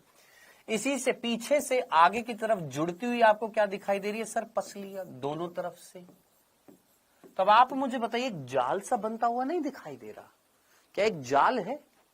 भाई जाल पिंजरा है कि नहीं है? जिस पिंजरे के अंदर हमने फेफड़ों को फिट कर दिया, तो इस जाल को, इस पिंजर को, इस पिंजरे को, इस केज को हम क्या बोलते हैं? Thoracic cage. जिसको हम क्या बोलते हैं? वक्षीय पिंजरा कहते हैं। इसी वक्षीय पिंजरे के अंदर कौन होते हैं? हमारे फेफड़े होते हैं। अब जरा सोचो, अगर मैं आपसे सीधी सी बात बोलूं, अगर मुझे फेफड़ों के अंदर हवा भेजनी है, अगर मुझे ये मान लो फेफड़ों के अंदर अगर मुझे हवा भेजनी है, यानी फेफड़ों को फुलाना है, तो ये पिंजरा जो होएगा फैलेगा कि सिकुड़ेगा? सीधा सा क्वेश्चन है, सीधा सा क्वेश्चन कि भाई मेरे ये फेफड़े थे, किसकी तरह है? गुब्बारे की तरह। मेरे को इसके अंदर हवा भरनी है, यानी मुझे इसको फैलाना है। तो फैलाने के लिए मुझे ये जो पिंजरा जिसके अंदर मेरे फेफड़े, इस पिंजरे को फैलाना पड़ेगा कि सिकुड़ना पड़ेगा? हाँ जी, ये पिंजरा जिसके अंदर फेफड़े है वो फैलेगा कि सिकुड़ेगा? थोड़ा कॉमन सेंस के साथ आंसर बताइएगा भैया। सीधी सी बात है भाई। ये कौन है? सर ये पिंजरा है जिसके अंदर ये फेफड़ा है। आपने इस पिंजरे को अगर फैला दिया तो अंदर जो फेफड़ा है वो भी फैल जाएगा। तो कुल मिलाकर मुझे सोचो, मुझे सांस लेनी है, मुझे वायु को अंदर भेजना है, मुझे वायु को अंदर भेजना है, यानी फेफड़े फैलाने हैं। तो वायु को अंदर भेजने के लिए क्या मुझे इस पिंजरे को, इस पंजर को, इस केज को फैलाना पड़ेगा कि सिकोड़ना पड़ेगा? सर फैलाना पड़ेगा। तो याद रखना, अंतः श्वसन करते हुए, क्या करते हुए? सर अंतः श्वसन करने के लिए मुझे किसको फैलाना पड़ेगा? सर मुझे वक्षीय जाल जो होता है, वक्षीय जाल जो होता है, वो वक्षीय जाल जो आगे से कौन बना रहा था? सर उरोस्थी। पीछे से कौन बना रही है? सर मेरुदंड। साइड से कौन बना रही है? सर पसली। ये अगर मेरा फैलेगा तो वायु अंदर जाएगी। आप खुद सोचिए, मैं जब सांस ले रहा हूं तो ये वाला पोर्शन फैलता हुआ नहीं दिखाई दे रहा है? फैल रहा है ना? हाँ, सीधी सी बात है। तो कुल मिलाकर अगर मुझे अंतः श्वसन करना है, यानी वायु को अंदर खींचना है, तो मुझे वक्षीय जाल को क्या करना पड़ेगा? सर फैलाना पड़ेगा।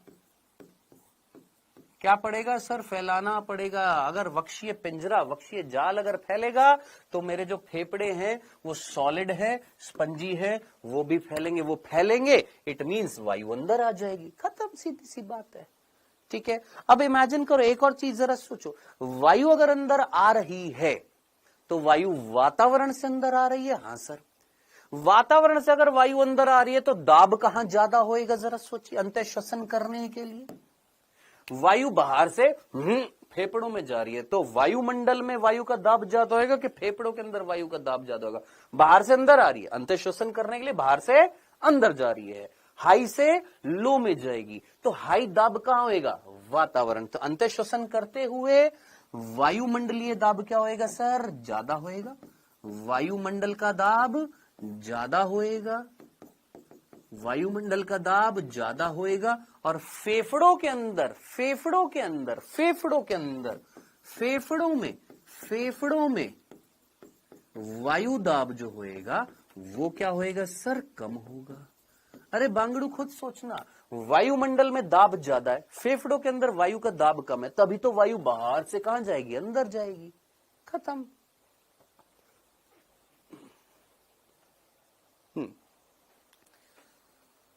सर लेफ्ट फेफड़ा 2 भागों में और राइट फेफड़ा 3 भागों में बताने का क्या कारण था? कोई कारण नहीं था, जस्ट ये पार्ट्स होते हैं हमारे फेफड़ों के। जैसे हमारा हृदय जो होता है कोष्ठकों में बटा होता है, ऐसे हमारे फेफड़े भी कोष्ठकों में बटे होते हैं।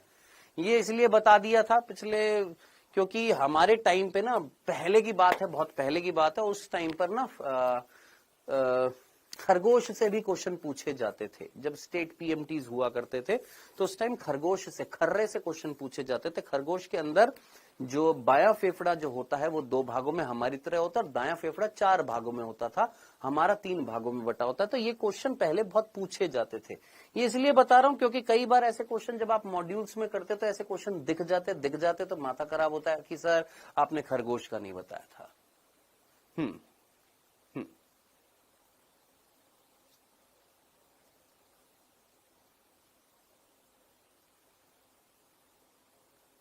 सर ये अस्थियां फैल कैसे जाती हैं? तूने लेक्चर नहीं लिया ना राज बुंडेला, नहीं लिया ना लेक्चर, कहा था ना लेने के लिए, है ना?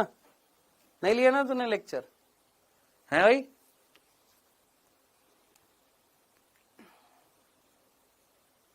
सर स्लाइड से नोट्स बना ले, ऋचा मिश्रा एनसीईआरटी संपूर्ण खोलो, वहां से नोट्स बनाओ।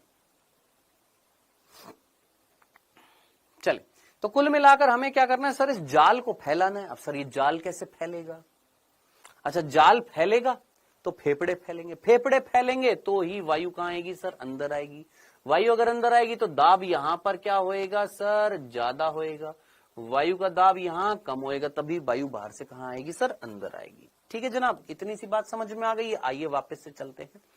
हम यहां पर बात कर रहे थे कि हमारे फेफड़े जो होते हैं वो प्रोटेक्टेड रहते हैं, किसके अंदर, एक पिंजरे के अंदर, एक जाल के अंदर।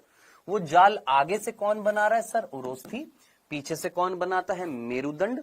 साइड से कौन बनाता है सर पसलियां होती, ये तो हड्डियों का ढांचा होता है, आगे हड्डी, पीछे हड्डी, साइड में हड्डी। ठीक है। अब सर हमारे फेफड़े नीचे गिर भी तो सकते हैं या ऊपर उठ भी तो सकते हैं। सर फेफड़े मुंह में आ गए तो, या फेफड़े नीचे चले जाएं तो ऊपर से भी तो प्रोटेक्ट करना पड़ेगा और नीचे भी कोई ना कोई चीज कवर करनी चाहिए फेफड़ों को हमारे। तो नीचे किसके ऊपर होते हैं हमारे फेफड़े, किसके ऊपर होते हैं सर, हमारे फेफड़े जो होते हैं वो एक मांसपेशीय संरचना के ऊपर टिके होते हैं जिसका नाम होता है डायाफ्राम। और ऊपर क्यों नहीं उछल कर बाहर आ सकते, क्योंकि ऊपर से क्या होती है, एक अस्थि होती है जिसका नाम होता है क्लेविकल।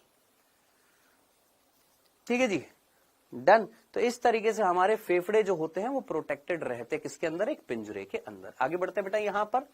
नेक्स्ट अब हम बात करते हैं किसकी, कुपिकाओं की, जिनको हम क्या बोलते हैं, एल्वियोलाई बोलते हैं। मैंने एल्वियोलाई की संख्या बता दी है कितनी होती है, दोनों फेफड़ों में मिलाकर 300 मिलियन है, लगभग 150 उधर है, 150 उधर। ऐसा नहीं है कि सर 150 इधर बांटेंगे क्या प्रॉपरली, कम ज्यादा नहीं हो सकती, 1-2 कम उधर हो जाए तो हो सकती है, बिल्कुल हो सकती है। यहाँ तो हम दोनों का मिलाकर लगभग कितनी बता रहे हैं, 300 मिलियन के आसपास होता है। चलिए जी आगे बढ़ते हैं। सर लंग्स का वॉल्यूम बढ़ा सकते हैं क्या? हाँ सॉरी सर, लंग्स का वॉल्यूम ही हमें बढ़ाना है बेटा। आइए किसकी बात कर रहे हैं, कुपिकाओं। तुम में से कई ऐसे भोंदुए, मेरे को पता है तुम लोग लेक्चर देखकर नहीं आए हो। तुम्हारे पास 3 दिन की छुट्टियां थी, 3 दिन की हो गई, जिसमें से 1 दिन की तो मेरी तबीयत खराब होने, 2 दिन की तबीयत खराब होने के कारण हो गई है। तुम इतना, तुम्हारे अंदर वो नहीं था कि तुम यार लेक्चर तक देख सको। लंग्स का वॉल्यूम बढ़ सकता है। कुपिकाओं को इंग्लिश में क्या कहा जाता है कुपिक, ये मतलब इतनी नॉर्मल सी बातें तुम लेक्चर में नहीं कवर कर सकते हो, हैं? क्या मतलब फिर तुम्हें तो फिर पूरी छुट्टियां दे दो, फिर तुम्हारे लिए तो क्या है फिर। Sir I am new student, बहुत बढ़िया बेटा। किसने कहा था ये बैच लेने के लिए तुमको?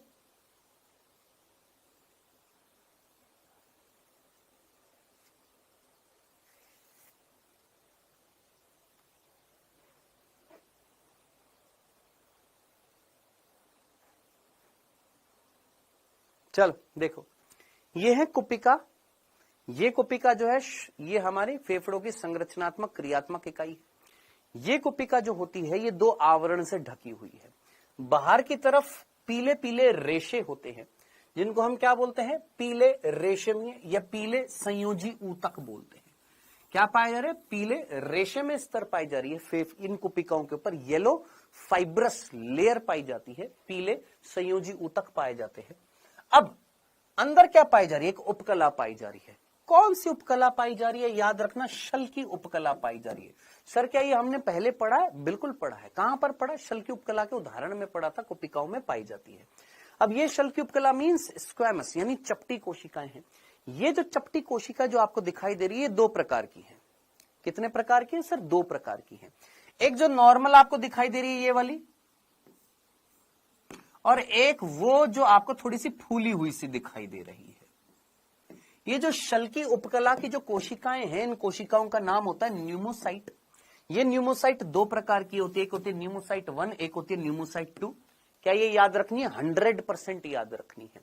न्यूमोसाइट 2 जो होती है बड़ी होती है, कम संख्या में होती है। न्यूमोसाइट 1 जो होती है छोटी होती है और ज्यादा संख्या में। आपको दिखाई दे रही है इस डायग्राम में सीधा सीधा।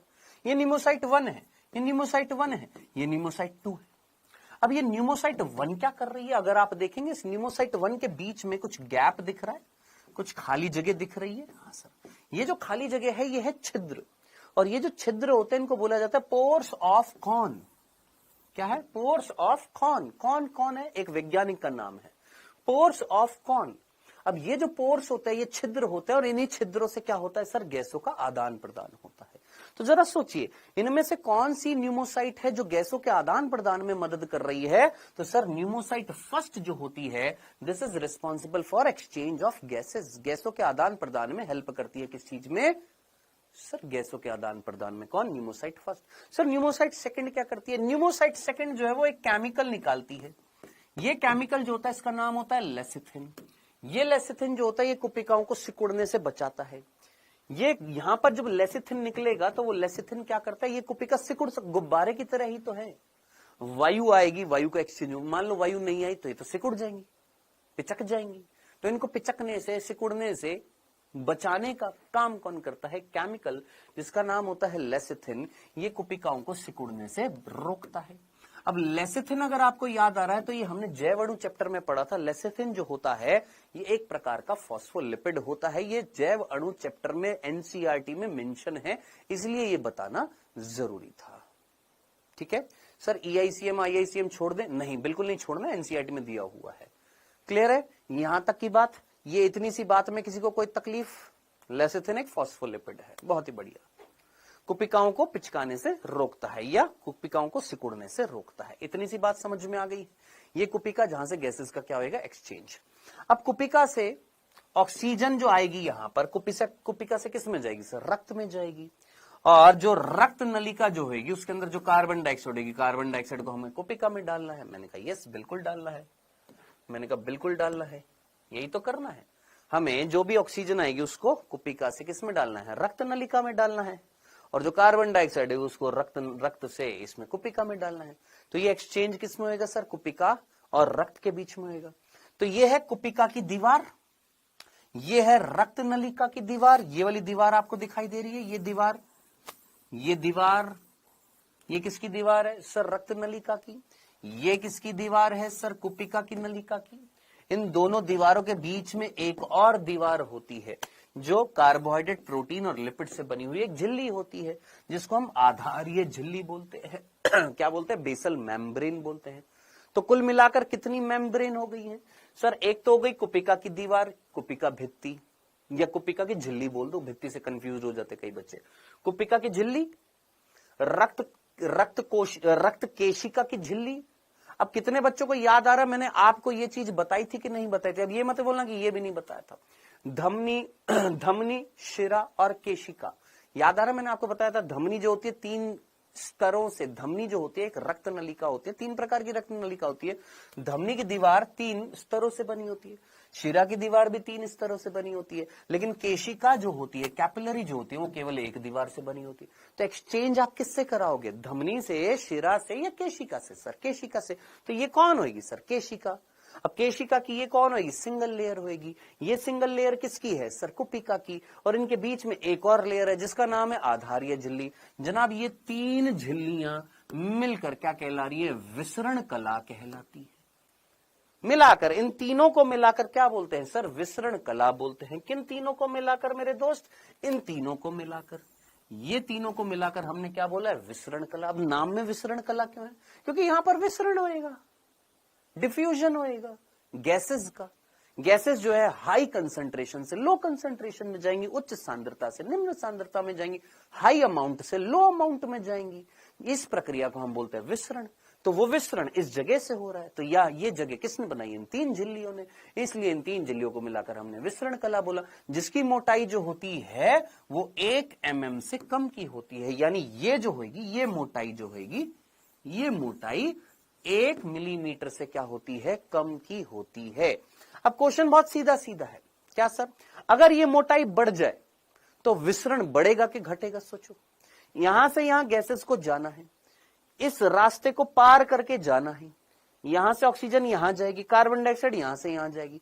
ये बीच में दीवार है, अगर ये दीवार बढ़ जाएगी, ये दीवार की मोटाई अगर बढ़ जाएगी तो गैसेस के एक्सचेंज में ज्यादा टाइम लगेगा, यानी दिक्कत हो रही है गैसेस के एक्सचेंज में, तो गैसेस का एक्सचेंज घटेगा ना। तो बस वही चीज यहां पर सीधी सीधी बता रखी है, क्या कि मेरे भाई विसरण कला की मोटाई जो होती है वो इनडायरेक्टली प्रोपोर्शनल है किसके, गैसों के विनिमय के। तो गैसों का जो विनिमय जो होता है, गैसों का विनिमय जो होता है, गैसों का विनिमय जो होता है वो घटेगा जब विसरण कला की मोटाई बढ़ेगी। तो विसरण कला की मोटाई अगर बढ़ती है तो गैसों का विनिमय घटता है। यानी ये एक दोनों के एक दूसरे कैसे होते हैं, इनडायरेक्टली प्रोपोर्शनल होते हैं।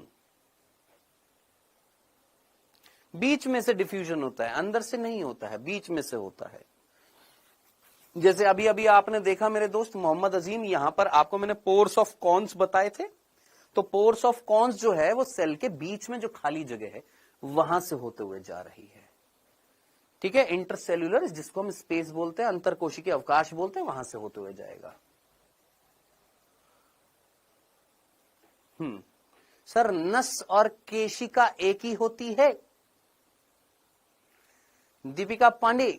सर नस और केशिका एक ही होती है बेटा। धमनी को भी हम नस बोल देते हैं, शिरा को भी हम नस बोल देते हैं, केशिका को भी हम नस बोल देते हैं। बेसिकली हम नस वो बोल देते हैं जो हमको यहां से बाहर से दिखाई दे रही है, और जो हमको बाहर से दिखाई देती है जो त्वचा के पास होती है वो होती है हमारी शिराएं, ठीक है। तो बेसिकली हम नस किसको बोल देते हैं, शिरा को बोल देते हैं, ठीक है दीपिका। चल दीपिका पांडे जी, समझ में आ गया यहां तक की बात। आगे बढ़ते हैं बेटा यहां पर। तो आई होप यहां तक की बात आपको क्लियर हो गई होगी। आगे बढ़ते हैं, नेक्स्ट बात करते हैं वक्षीय कैविटी, वक्षीय गुहा। वक्षीय गुहा मैंने आपको बताया था, ये मेरा वक्षीय भाग है, इसके अंदर जो खाली जगह है वो वक्षीय गुहा कहला रही है। क्या बोला, ये मेरा वक्ष है, इसके अंदर खाली जगह वक्षीय गुहा। उस गुहा के अंदर कौन है, फेफड़े। वक्षीय गुहा किससे कवर्ड है सर, एक पिंजरे से। वो पिंजरा आगे से कौन बना रहा है सर, आगे से उरोस्थी बना रही है। पीछे से कौन बना रहा है सर, पीछे से हमारी कशेरुक दंड बना रही है, आगे से उरोस्थी बना रही है। पार्श्व से कौन बना रही है सर, पसलियां। लेकिन देखो यहां पर पसलियां हैं, हाँ सर पार्श्व में है। आगे कौन है सर, उरोस्थी है। लेकिन वो पसलियां जब आगे आएंगी तो उनका भी तो कुछ भाग आगे आएगा ना। तो हम बोलेंगे आगे जो है उरोस्थी के साथ साथ कुछ पसलियां भी है, पीछे जो है रीढ़ की हड्डी यानी कशेरुक दंड के साथ साथ पसलियां भी है, और पार्श्व में पसलियां भी है। हाँ सर, तो पसलियां पसलियां पसलियां पसलियां। ऊपर से कौन मिल रहा है सर, सर क्लेविकल। नीचे से कौन मिल रहा था सर, डायाफ्राम। ये मिलकर क्या बना रहे हैं सर, एक पिंजरा बना रहे हैं। क्या बना रहे हैं, एक केज बना रहे हैं। इसको हम क्या बोलते हैं, वक्षीय पिंजरा बोलते हैं, थोरेसिक केज बोलते हैं।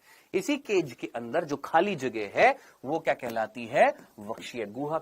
तो वक्षीय गुहा खाली जगह जो किससे कवर्ड है, एक पिंजरे से। पिंजरे के अंदर कौन बंद है सर, शेर। शेर नहीं, फेफड़े। डन। तो ये फेफड़े हैं जो आगे से, पीछे से, ऊपर से, नीचे से, साइड से, दाएं से, बाएं से कवर्ड है किससे, हड्डियों से। सारी हड्डियां सिवाय इसको छोड़कर नीचे वाला भाग जो है वो एक मांसपेशीय संरचना जिसका नाम है डायाफ्राम, जिसको हम मध्यपट बोलते हैं। बाकी सारी अस्थियां, सोचो, आगे अस्थि, हाँ सर आगे अस्थि, पीछे अस्थि, पीछे अस्थि, साइड से पूरा अस्थि, अस्थि, ऊपर अस्थि। ये कौन है सर? ये क्लैविकल बोन है, ये वाली। इसी को ही हम क्या बोलते हैं सर? मेरी नहीं दिख रही होगी, मैं मोटा हो गया हूं, पहले बहुत अच्छे से दिखाई देती थी।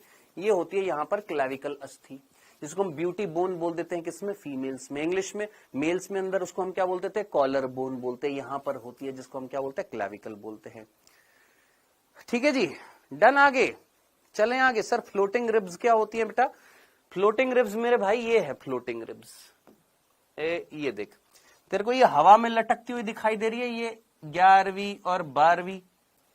ये 11वीं और 12वीं जो है, ये यहां पर तू देखेगा 11वीं और 12वीं जो होती है, ये हवा में लटकी हुई होती है। ठीक है, मतलब अंदर लटकी हुई है, यानी फ्लोट कर रही है। पहली, दूसरी, तीसरी, चौथी, पांचवी, छठी, सातवीं, ये अगर जुड़ती हैं किससे? उरोस्थि से।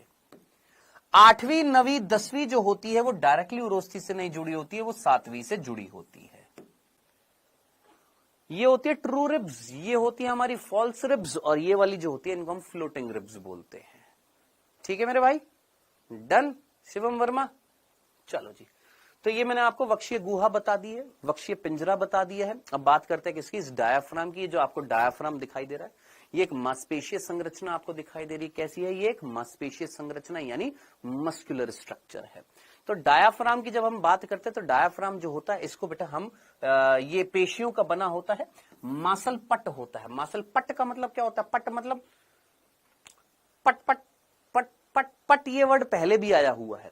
पट मतलब बोलते ना, अरे पट लगा दो यार, मतलब दरवाजा। दरवाजा क्या कर रहा है? किसी चीज को ब्लॉक कर रहा है, या किसी चीज के बीच में मिल रहा है। हाँ सर। तो जरा सोचिए, हमारे वक्ष को उदर से बीच, वक्ष और उदर के, वक्ष को उदर से अलग करने का काम कौन कर रहा है? वक्ष और उदर के बीच में डिफरेंशिएट करने का काम कौन मिल रहा है? कौन एक पट की तरह, एक दरवाजे की तरह बीच में खड़ा हुआ है? तो मेरे भाई ये जो है, ये डायाफ्राम वक्ष और उदर के बीच में एक पट का काम कर रहा है, एक दीवार का काम कर रहा है। तो ये पेशियों का बना हुआ होता है, एक मासल होता है, यानी मसल्स से बना हुआ एक पट होता है, जो वक्ष गुहा को उदर गुहा से क्या करता है? अलग करता है। आई होप इतनी सी बात समझ में आ गई होगी। डायाफ्राम से संबंधित शब्द और भी होते हैं, जिनको हम फ्रेनिक कहा जाता है। याद रखना, डायाफ्राम को फ्रेनिक भी कहा जाता है। डायाफ्राम के लिए एक वर्ड यूज में लिया जाता है, फ्रेनिक, ये याद रखना। डायाफ्राम में अरीय पेशियां पाई जाती हैं, जो इनके संकुचन से डायाफ्राम का स्वरूप चपटा हो जाता है। सर अरीय पेशियां पाई जाती है। अगर आप इस डायग्राम को देखेंगे, एक वर्ड हमने पहले भी देखा था, अरीय, रेडियल। रेडियल का मतलब ही क्या है? ये सूर्य है, सूर्य से क्या निकल रही हैं किरणें? जो निकलती हैं वो कैसी निकलती है? अरीय निकलती है, यानी फैल जाती है। अगर ये डायाफ्राम का ये वाला मध्य बिंदु एक सूर्य की तरह है, तो यहां से मसल्स जो हैं वो अरीय दिशा में इस तरीके से फैलती हुई आपको दिखाई देगी। तो यही चीज यहां पर लिखी हुई है। क्या? ये जो डायाफ्राम जो होता है, इसमें कौन सी मसल्स पाई जाती है? रेडियल मसल्स पाई जाती है, अरीय मांसपेशियां पाई जाती हैं। ये अरीय मांसपेशियों में जब संकुचन होता है, तो डायाफ्राम कैसा हो जाता है गुरु? चपटा हो जाता है, याद रखना। नॉर्मल कंडीशन में गुंबद आकृति में होता है, जब मांसपेशियों में संकुचन होता है तो कैसा हो जाता है? चपटा हो जाता है, याद रखना, भूल मत जाना। ठीक है, अब मैं आपसे यहां तक की बात सुनने समझने के बाद मैं आपसे सीधा बोलता हूं। ये डायाफ्राम है जो आपको दिखाई दे रहा है, ये गुंबद आकृति में है। हाँ सर, गुंबद आकृति कैसी होगी सर? सामान्य, नॉर्मल कंडीशन। इस कंडीशन में डायाफ्राम कौन सी कंडीशन में मिल रहा है? Normal condition. जब डायाफ्राम में, ये डायाफ्राम है जो कौन सी कंडीशन में मिल रहा है सर? नॉर्मल कंडीशन में मिल रहा है। अगर डायाफ्राम में कॉन्ट्रैक्शन होएगा, संकुचन होएगा, तो डायाफ्राम कैसा हो जाएगा सर? चपटा हो जाएगा, जो आपको यहां पर दिखाई दे रहा है।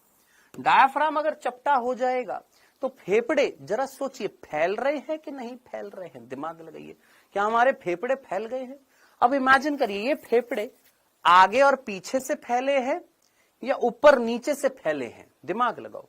कोई चीज किसी के ऊपर टिकी हुई है, जिसके ऊपर टिकी हुई है, अगर वो चपटी हो गई, तो जो ऊपर जो चीज जो टिकी हुई थी वो आगे पीछे से फैलेगी कि ऊपर नीचे से फैलेगी? सर ऊपर नीचे से फैलेगी, लंबाई बढ़ जाएगी ना। तो आप मुझे बताइए, यहां पर इस डायाफ्राम के संकुचन से क्या ये वक्षीय गुहा जो थी, क्या वो बढ़ रही है? दिमाग लगाओ, ये पूरा गुहा क्या कहला रही थी? ये गुहा ये खाली जगह थी। अभी अभी तेने देखा यहां पर ये क्या थी सर, ये पूरी की पूरी गुहा है, ये खाली जगह है, वक्षीय गुहा। अगर डायाफ्राम चपटा हो जाएगा तो ये एरिया बढ़ जाएगा कि नहीं बढ़ जाएगा? हाँ सर बढ़ जाएगा। तो वक्षीय गुहा बढ़ जाएगी कि नहीं बढ़ जाएगी? हाँ सर। कहां से बढ़ेगी? वेंट्रल और डोर्सल पार्ट से बढ़ेगी, अधर पृष्ठ भाग से बढ़ेगी, ये एंटीरियर पोस्टीरियर भाग से बढ़ेगी, अग्र पश्चिम भाग से बढ़ेगी। सोचो, वेल डन, बहुत ही बढ़िया सर। ऊपर नीचे यानी एंटीरियर और पोस्टीरियर, एंटीरियर और पोस्टीरियर भाग से क्या हो जाएगी? वक्ष गुहा जो है वो बढ़ जाएगी। आई होप इतनी सी बात समझ में आ गई। यहां पर लिखा हुआ है क्या कि डायाफ्राम में कौन सी मांसपेशियां पाई जाती हैं? अरीय मांसपेशियां पाई जाती है। याद रखना, इन मसल्स में जब कॉन्ट्रैक्शन होता है तो डायाफ्राम कैसा हो जाता है? चपटा हो जाता है, जिसकी वजह से वक्ष गुहा का आयतन जो है वो कहां पर बढ़ जाता है? अग्र पश्चिम अक्ष पर बढ़ जाता है। ये क्वेश्चन पूछा जाता है, याद रखना। अग्र मतलब ये वाला अग्र, ये वाला भाग पश्चिम, आगे वाला अधर, ये वाला पृष्ठ। भूल मत जाना, याद रखना। हमारे सिर को बोला जाता है एंटीरियर, लेग्स को बोला जाता है पोस्टीरियर, आगे वाला भाग वेंट्रल, पीछे वाला भाग डोर्सल। तो डायाफ्राम के चपटे होने से फेफड़े ऊपर नीचे से बढ़ रहे, यानी एंटीरियर पोस्टीरियर तरफ से क्या हो रहे हैं सर? बढ़ रहे हैं। अब आप मुझे बताइएगा, अगर ये फेफड़े बढ़ गए तो मैंने अभी अभी आपको बताया था, अगर फेफड़े अगर बढ़ जाएंगे, फेफड़े अगर बढ़ गए तो इससे क्या होएगा सर? वायु अंदर आ सकती है। वायु अगर अंदर आ रही है, इट मींस वायु का बाहर दाब क्या होएगा सर? ज्यादा। फेफड़ों के अंदर दाब क्या हो जाएगा? कम हो जाएगा। यही चीज यहां पर हो गई। सोचो, फेफड़े फैल गए? हाँ सर फैल गए। अब वायु आ सकती है? हाँ सर आ जाएगी। यानी वायुमंडल का दाब क्या होएगा सर? ज्यादा होएगा। फेफड़ों के अंदर दाब क्या हो जाएगा सर? कम हो जाएगा। फेफड़ों के दाब को हम क्या बोलते हैं? फुफ्फुसीय दाब, ये अंतः फुफ्फुसीय दाब। और बाहर वाले के दाब को क्या बोलते हैं? वायुमंडलीय दाब। बोलिए जनाब, यहां तक की बात ठीक है। क्या लिखा हुआ? इसलिए डायाफ्राम अंतः श्वसन के लिए उत्तरदायी होता है। तो इसी डायाफ्राम के कारण क्या होता है? अंतः श्वसन होता है। अंतः श्वसन यानी इंस्पिरेशन होता है। डायाफ्राम संवातन की मुख्य पेशी होता है। भूल मत जाना, आपसे कोई पूछे मेन मसल्स जो होती हैं, जो रिस्पॉन्सिबल होती हैं किस चीज के लिए? संवातन के लिए, ब्रीदिंग के लिए, वो कौन होता है? डायाफ्राम होती है, जो मूत्रण में भी हेल्प करता है। मूत्रण में हेल्प कैसे करेगा? हम प्रेशर डालेंगे तभी तो मूत्र उत्सर्जित होएगा। जब हम प्रेशर डालेंगे तभी तो मल एक्सक्रीट आउट होएगा। तो मल के भक्षेपण के लिए, मूत्र को त्यागने के लिए, और साथ ही साथ प्रसव में भी रिस्पॉन्सिबल होता है डायाफ्राम। डायाफ्राम संकुचित होएगा, प्रेशर ऊपर, वक्षीय दाब बढ़ेगा तो नीचे की तरफ प्रेशर बढ़ेगा। अरे दिमाग लगा, अभी तेरे को बताया। ये जब चपटा होएगा तो ये गुहा बढ़ेगी, ये गुहा बढ़ेगी तो नीचे दाब पड़ेगा, नीचे दाब पड़ेगा तो जो यहां पर चीज होगी बाहर निकलेगी। अब यहां पर मूत्र है, बाहर निकलेगा, मल है, बाहर निकलेगा, बच्चा होएगा, बाहर निकलेगा। बस खत्म बात। तो भैया बच्चे को त्यागने के लिए, मूत्र को त्यागने के लिए, भक्षेपण यानी मल को त्यागने के लिए क्या डायाफ्राम हेल्प करता है? बिल्कुल डायाफ्राम हेल्प करता है। ये डायाफ्राम के बारे में बातें हैं। अब तुमको यहां पर चाहिए चल एनसीईआरटी की लाइन कराओ ना, कोई बात नहीं, आते हैं, एक्सेप्शनल केसेस होते हैं। जो पढ़ने वाले बच्चे उनको समझ में आ रहा है, और बाकी जो भोंदू लाल हैं वो जिस दिन नीट का एग्जाम होएगा उस दिन भी बोलेंगे एनसीईआरटी की लाइन नहीं कराई।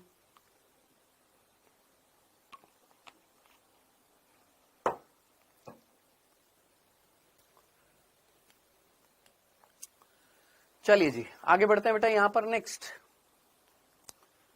ठीक है। अब जरा सोचिए, हमें फेफड़ों को फैलाना है तभी तो वायु अंदर जाएगी। सर हमें फेफड़ों को फैलाना है, हमें फेफड़ों को फैलाना है। अब फेफड़ों को फैलाने के लिए हमने ऊपर नीचे से तो फैला दिए, ऊपर नीचे से तो फैला दिए, आगे पीछे से भी तो फैलाना है। सोचो, मैंने ऊपर और नीचे से तो फैला दिए, आगे और पीछे से भी तो फैलाना, आगे से पीछे से, यहां पे भी तो फैलाना है। यानी अग्र पश्चिम भाग से तो हमने फैला दिया। कैसे फैला दिया? डायाफ्राम हमारा जो गुंबद था चपटा हो गया, चपटा हो गया तो फेफड़े ऊपर नीचे से फैल गए, बेसिकली नीचे से ज्यादा फैल गए हैं, क्योंकि किसके ऊपर टेके हुए थे? डायाफ्राम। तो फैल गए, अग्र पश्चिम भाग में फैल गए। अब इन फेफड़ों को ऐसे भी तो फैलाना है, तो ऐसे कैसे फैलाऊं? ऐसा फैलाने के लिए क्या करें सर? आगे पीछे से फैलाने के लिए क्या करें सर? मैंने कहा आइए जरा यहां पर पढ़ते हैं। ये आपको दिखाई दे रहा है, ये हमारी रिब्स हैं। हाँ सर, पसलियां आपको दिखाई दे रही है। हाँ जी, इन पसलियों के बीच में क्या पाई जाती है? मसल्स पाई जाती हैं। इन पसलियों के बीच में जो जगह जो होती है, जो आपको यहां पर दिखाई दे रही है, दिख रहा है ना, ये पसली है बेटा। इन पसलियों के बीच में मसल्स मिल रही है। हाँ सर, इन पसलियों के बीच में जो जगह जो पाई जाती है, उस जगह को बोला जाता है अंतरापर्शुक अवकाश। क्या बोला जाता है? ध्यान से सुनना। उसको बोलते हैं अंतरपर्शुक अवकाश बोला जाता है। क्या बोला जाता है? अंतरपर्शुक अवकाश बोला जाता है, इंटरकोस्टल स्पेस। क्या स्पेस का मतलब क्या है? पर्शुक का मतलब क्या है? पर्शुक का मतलब होता है रिब्स, और अवकाश का मतलब होता है, स्पेस का मतलब होता है खाली जगह। अंतर का मतलब दो अलग अलग रिब्स। ये मेरी दो रिब्स हैं, इनके बीच में, जैसे बोलते हैं ना अंतर कोशिकीय अवकाश, दो सेल्स हैं उनके बीच में। यहां पर अंतर कोशिकी नहीं है, यहां पर अंतर पर्शुक है, यानी रिब्स के बीच में जो स्पेस पाया जा रहा है, खाली जगह पाई जा रही है, उसका नाम होता है आईसीएस। और इस खाली स्पेस में क्या ये खाली रहता? नहीं जनाब, यहां पर मसल्स पाई जा रही है, जो आपने यहां पर देखा। इस तरीके से आपको क्या दिखाई दे रही है सर? मसल्स दिख रही हैं ये। अब ये जो मसल्स होती है, इनको हम क्या बोलते हैं? इंटरकोस्टल मसल्स बोलते हैं। क्या बोलते हैं? अंतर पर्शुक मांसपेशी या इंटरकोस्टल मसल्स, अंतर पर्शुक पेशी बोलते हैं।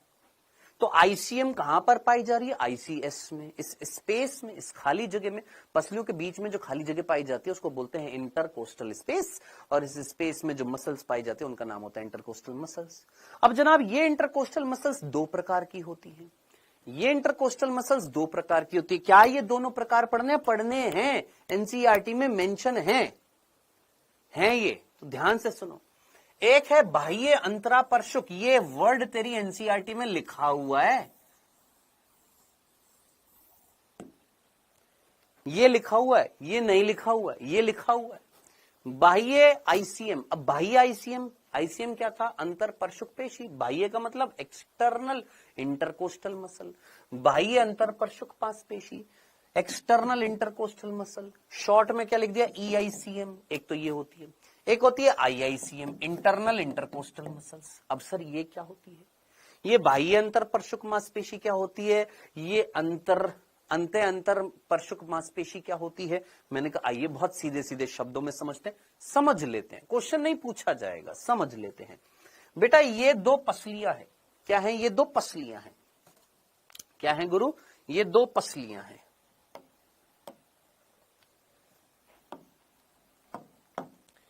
ये मैं खड़ा हूं,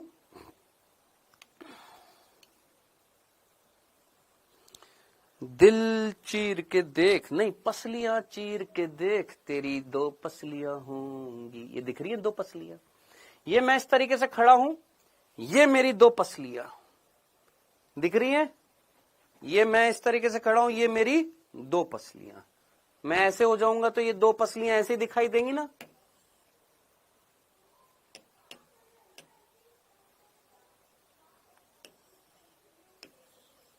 कोई तकलीफ तो नहीं है? ये चीज समझ में आई है? इतना सा कंसेप्ट समझ में आया? मैं अगर ऐसे खड़ा हूं तो मैं अपनी दोनों पसलियों को ऐसे दिखाऊंगा। ये मेरी दो पसलियां हैं, ये दो पसलियां दिखाई दे रही हैं। हाँ सर, मैं इस तरीके से खड़ा हूं, ये मेरी दो पसलियां हैं। अगर आप सामने से देखेंगे तो दो पसलियां एक रॉड की तरह दिखाई दे रही है। हाँ सर, और इस तरीके से पार्श्व रूप से देखेंगे तो ये दो इस तरीके से डॉट की तरह दिखाई देंगी। डन? इतनी सी बात समझ में आ गई? चलो जी, बहुत बढ़िया। तो यही डायग्राम यहां पर दिखाया हुआ है। ये दो पसलियां हैं, मैं इस तरीके से खड़ा हुआ हूं, ये मेरी दो पसलियां हैं। इस तरीके से एक पसली इधर है, एक इसके नीचे पसली है। अब ऊपर वाली पसली के पृष्ठ भाग से, पृष्ठ भाग कौन सा होता है? पीछे का। अधर भाग कौन सा होता है? आगे का। सॉरी, मैं इस तरीके से खड़ा हूं, इस तरीके से खड़ा हूं। ये मेरा अधर भाग, ये मेरा पृष्ठ भाग।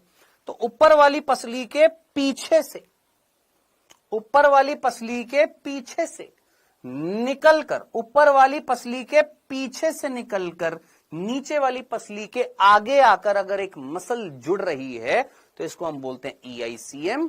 और IICM कौन सी होती है? जो नीचे वाली पसली के पीछे से निकलकर ऊपर वाली पसली के आगे आकर जुड़ती है। अब थोड़ा कॉमन सेंस लगाना, दोनों की दोनों निकल कहां से रही हैं? पीछे से। व्हाइट रंग को देखिए, ये व्हाइट कलर को देखिए, इस व्हाइट कलर को देखो, खुशबू जरा देखो, ये व्हाइट कलर किस चीज को बता रहा है? ओरिजिनेशन को, उत्पत्ति को। ये वाली उत्पन्न कहां से हो रही है? पिंक कलर की देखना, पिंक कलर की जो है EICM, ये ऊपर वाली से उत्पन्न होकर नीचे वाली के आगे आकर जुड़ रही है। येलो वाली को देखो, वो नीचे वाली के पीछे से उत्पन्न होकर ऊपर वाली के आगे आकर जुड़ रही है, वो है IICM। यानी दोनों की उत्पत्ति जो है, दोनों की उत्पत्ति पृष्ठ भाग से हो रही है। दोनों की उत्पत्ति, इसकी उत्पत्ति और इसकी उत्पत्ति दोनों कहां से उत्पन्न हो रही है? सर पीछे। अरे भाई, पीछे से उत्पन्न हो रही है, पृष्ठ भाग से उत्पन्न हो रही है। इनफैक्ट आज की डेट में कई टीचर्स का मैंने देखा है गलत सलत पढ़ा रहे हैं, पढ़ा भी रहे हैं लेकिन गलत सलत पढ़ा रहे हैं। कुछ मैडमें हैं गलत सलत पढ़ा देती हैं। ये देखिए कहां से उत्पन्न हो रही है सर? पीछे से उत्पन्न हो रही हैं। कहां से उत्पन्न हो रही है? पीछे से उत्पन्न हो रही है। हालांकि ये पहले क्वेश्चन पूछे जाते थे, अभी क्वेश्चन नहीं पूछे जाते हैं। पीछे से उत्पन्न हो रही है, पृष्ठ भाग से उत्पन्न हो रही है। लेकिन ये वाली जो है, ये ऊपर वाली पसली के पृष्ठ भाग से उत्पन्न हो रही है।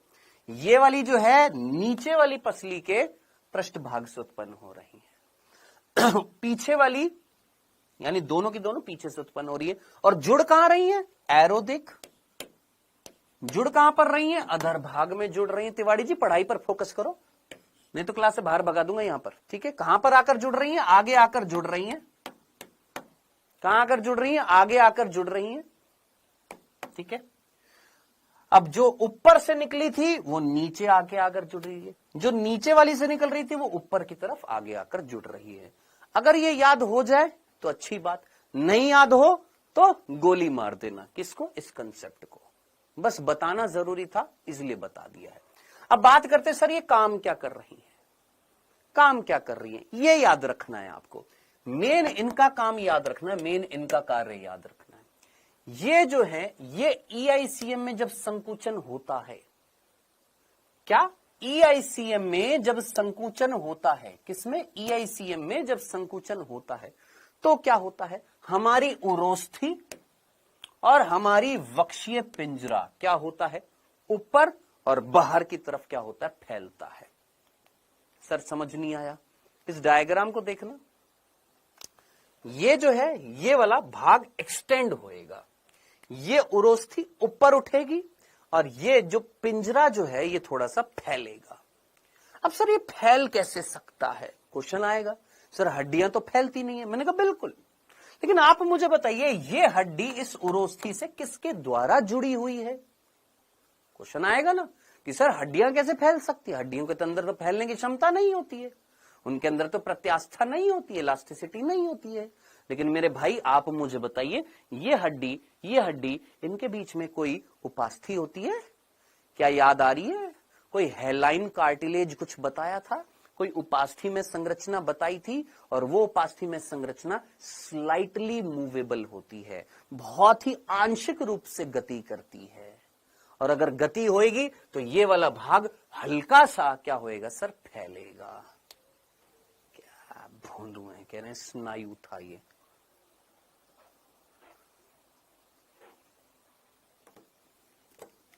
अरे ये उपास्थि थी, उपास्थि। आई नो स्नायु अस्थि को अस्थि से जोड़ती है, लेकिन ये वाली जो थी ये उपास्थि थी, जो इन दोनों अस्थियों के बीच में पाई जा रही है। अब याद कर, मैंने तेरे को हड्डियों की संरचना में बताया था कि यही उपास्थियां आगे चलकर किसमें कन्वर्ट होती हैं? अस्थियों में कन्वर्ट होती हैं। दिमाग लगाइए, समझ में आ रहा है? फील कर पा रहे हैं इस चीज को?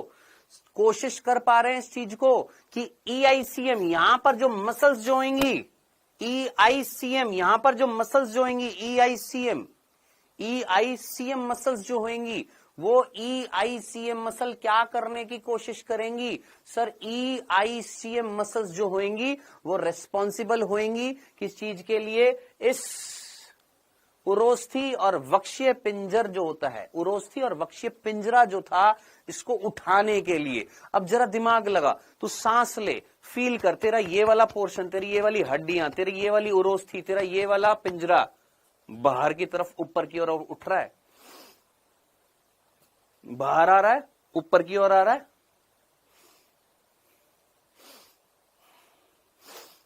आ रहा है ना। तो कुल मिलाकर उरोस्थी और वक्षीय पिंजर जो है ऊपर और बाहर की तरफ जब उठेगा, ये पूरा भाग जब फैलेगा, तब आप मुझे बताइए हमारे फेफड़े कहां से फैलेंगे? ऊपर नीचे से फैलेंगे कि अधर और पृष्ठ भाग से फैलेंगे? सर अधर और पृष्ठ भाग से फैलेंगे। तो अधर और पृष्ठ भाग से फैलाने के लिए रिस्पॉन्सिबल क्या ये बाह्य अंतरापर्शुक मांसपेशी थी या नहीं थी? क्या ये बाह्य अंतरापर्शुक मांसपेशी जो थी, क्या ये हमारे फेफड़ों को कहां से फैला रही थी? सर ये अधर पृष्ठ भाग से फैला रही है। आगे पीछे ऊपर नीचे मत करना, नहीं तो गड़बड़ा जाओगे।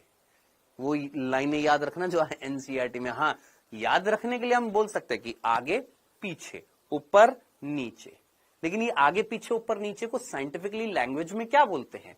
तो ventral dorsal, anterior posterior, diaphragm anteroposterior, ठीक है। और ईआईसीएम डोर्सो वेंट्रल, यानी आपका अधर और पृष्ठ भाग से फैलाने के लिए रिस्पॉन्सिबल है ईआईसीएम। तो सर फिर ये क्या करती है? ये जो होती है ये बलपूर्वक उच्छ्वासन या बलपूर्वक एक्सपीरेशन, जैसे अभी मैं कर रहा हूं,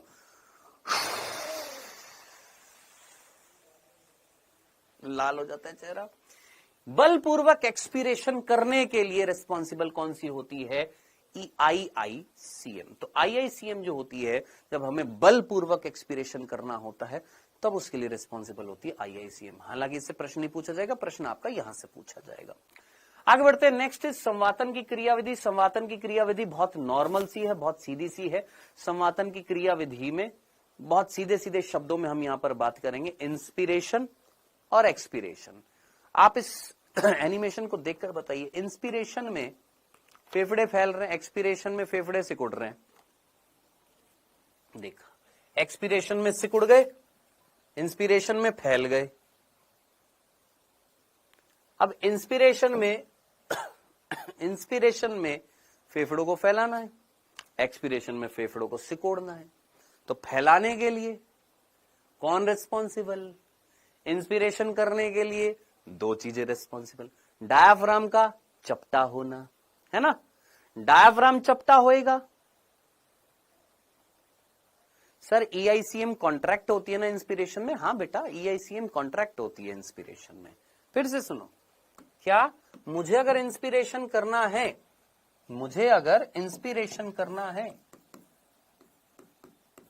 इंस्पिरेशन का मतलब समझ में आ गया ना, सांस अंदर खींचनी है। तो सांस अंदर खींचने के लिए मुझे फेफड़ों का आयतन बढ़ाना पड़ेगा।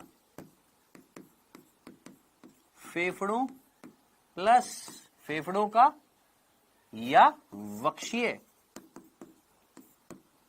गुहा। भाई आप वक्षीय गुहा का आयतन बढ़ाओगे, इस बॉक्स को अगर आप बढ़ा दोगे, तो अंदर फेफड़े भी बढ़ जाएंगे, है ना। तो आपको वक्षीय गुहा का आयतन बढ़ाना है, तो फेफड़ों का आयतन बढ़ेगा, है ना। अब फेफड़ों का आयतन बढ़ाने के लिए, फेफड़ों का आयतन बढ़ेगा तो उससे क्या होएगा? फेफड़ों के अंदर जो वायु का दाब है वो कम हो जाएगा। सर कैसे? मैंने कहा भाई एक सीधी सी बात है। मैंने कहा दोस्त, एक कमरा है जिसमें बच्चे पढ़ रहे हैं 5, एक कमरा है जिसमें बच्चे पढ़ रहे हैं 50 या 500। कहां पर जरा सोच, बच्चे जो हैं दीवारों पर दाब लगाएंगे कि हमको बाहर निकालो, हमको बाहर निकालो, दम घुट रहा है, बाहर निकालो। कैपेसिटी इसकी 5 बच्चों की थी, हमने 500 ठूस दिए, तो क्या वो दीवारों पर दाब लगाएंगे? हाँ सर।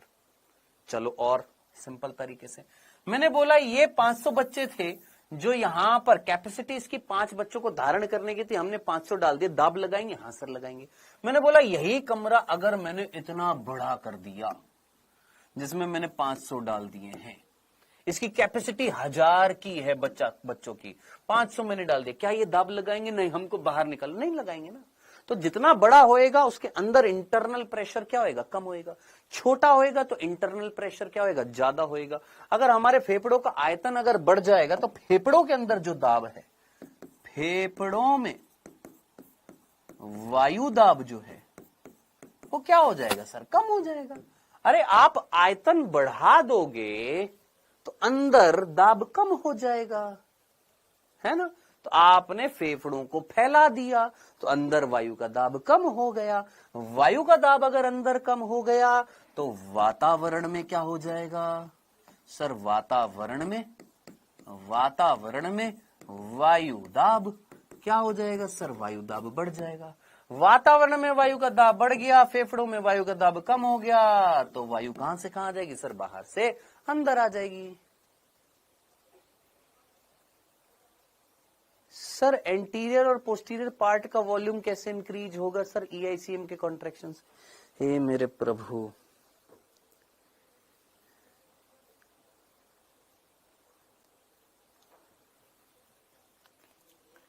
मेरे भाई तेरे को ये डायग्राम दिखाई दे रहा है?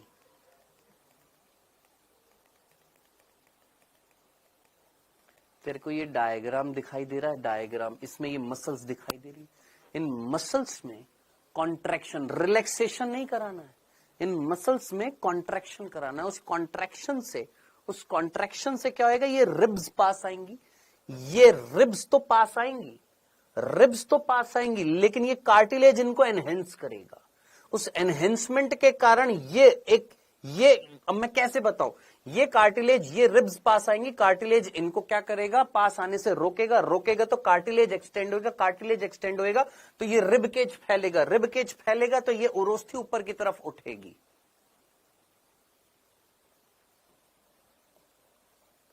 तो डायरेक्टली याद रख सकता है, ईआईसीएम में कॉन्ट्रैक्शन होने से क्या होता है? रिब केज फैलता है, वक्षीय जाल जो है वो फैलता है। ठीक,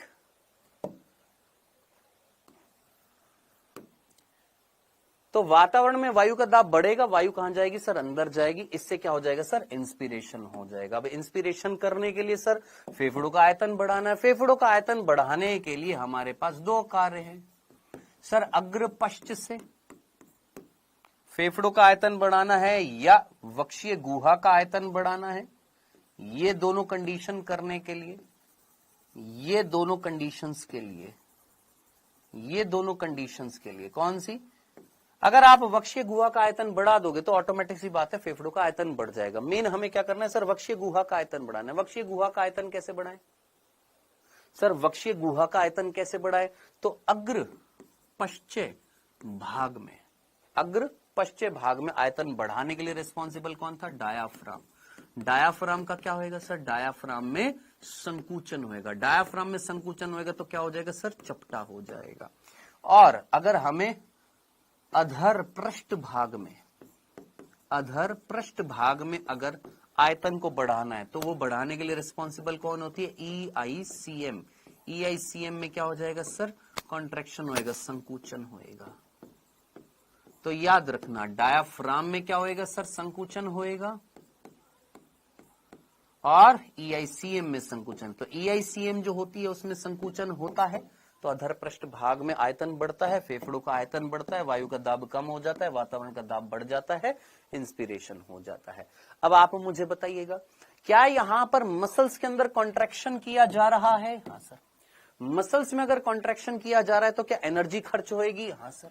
तो क्या इंस्पिरेशन एक सक्रिय प्रक्रिया है कि निष्क्रिय प्रक्रिया है? दिमाग लगाइए सर, ये एक सक्रिय प्रक्रिया है। क्यों? क्योंकि मसल्स में क्या हो रहा है सर? कॉन्ट्रैक्शन, और यहां पर ऊर्जा जो है उस ऊर्जा का उपयोग होएगा। ऊर्जा का अगर उपयोग होएगा तो ये कैसी प्रक्रिया होएगी गुरु? सक्रिय प्रक्रिया होएगी, एक एक्टिव प्रोसेस होएगा। अब आप मुझे बताइए, मुझे अगर एक्सपीरेशन करना है, यानी वायु को बाहर निकालना है, तो एक्सपीरेशन करने के लिए क्या मैं एनर्जी खर्च करूं? नहीं। नहीं। क्यों सर? क्योंकि इंस्पिरेशन करने के लिए मैसेज कहां से आ रहा होगा, ये भी तो जरा सोचो ना मेरे भाई। ये मसल्स में तेने कॉन्ट्रैक्शन कराया, कोई मैसेज आ रहा होगा तभी तो कॉन्ट्रैक्शन हो रहा होगा। सर ये मैसेज कहां से आ रहा है? मस्तिष्क से। ये मैसेज कहां से आ रहा है सर? ये मैसेज जो है क्या करने का सर? कॉन्ट्रैक्शन करने का, कॉन्ट्रैक्शन करने का। ये मैसेज कहां से आ रहा है सर? ब्रेन से आ रहा है।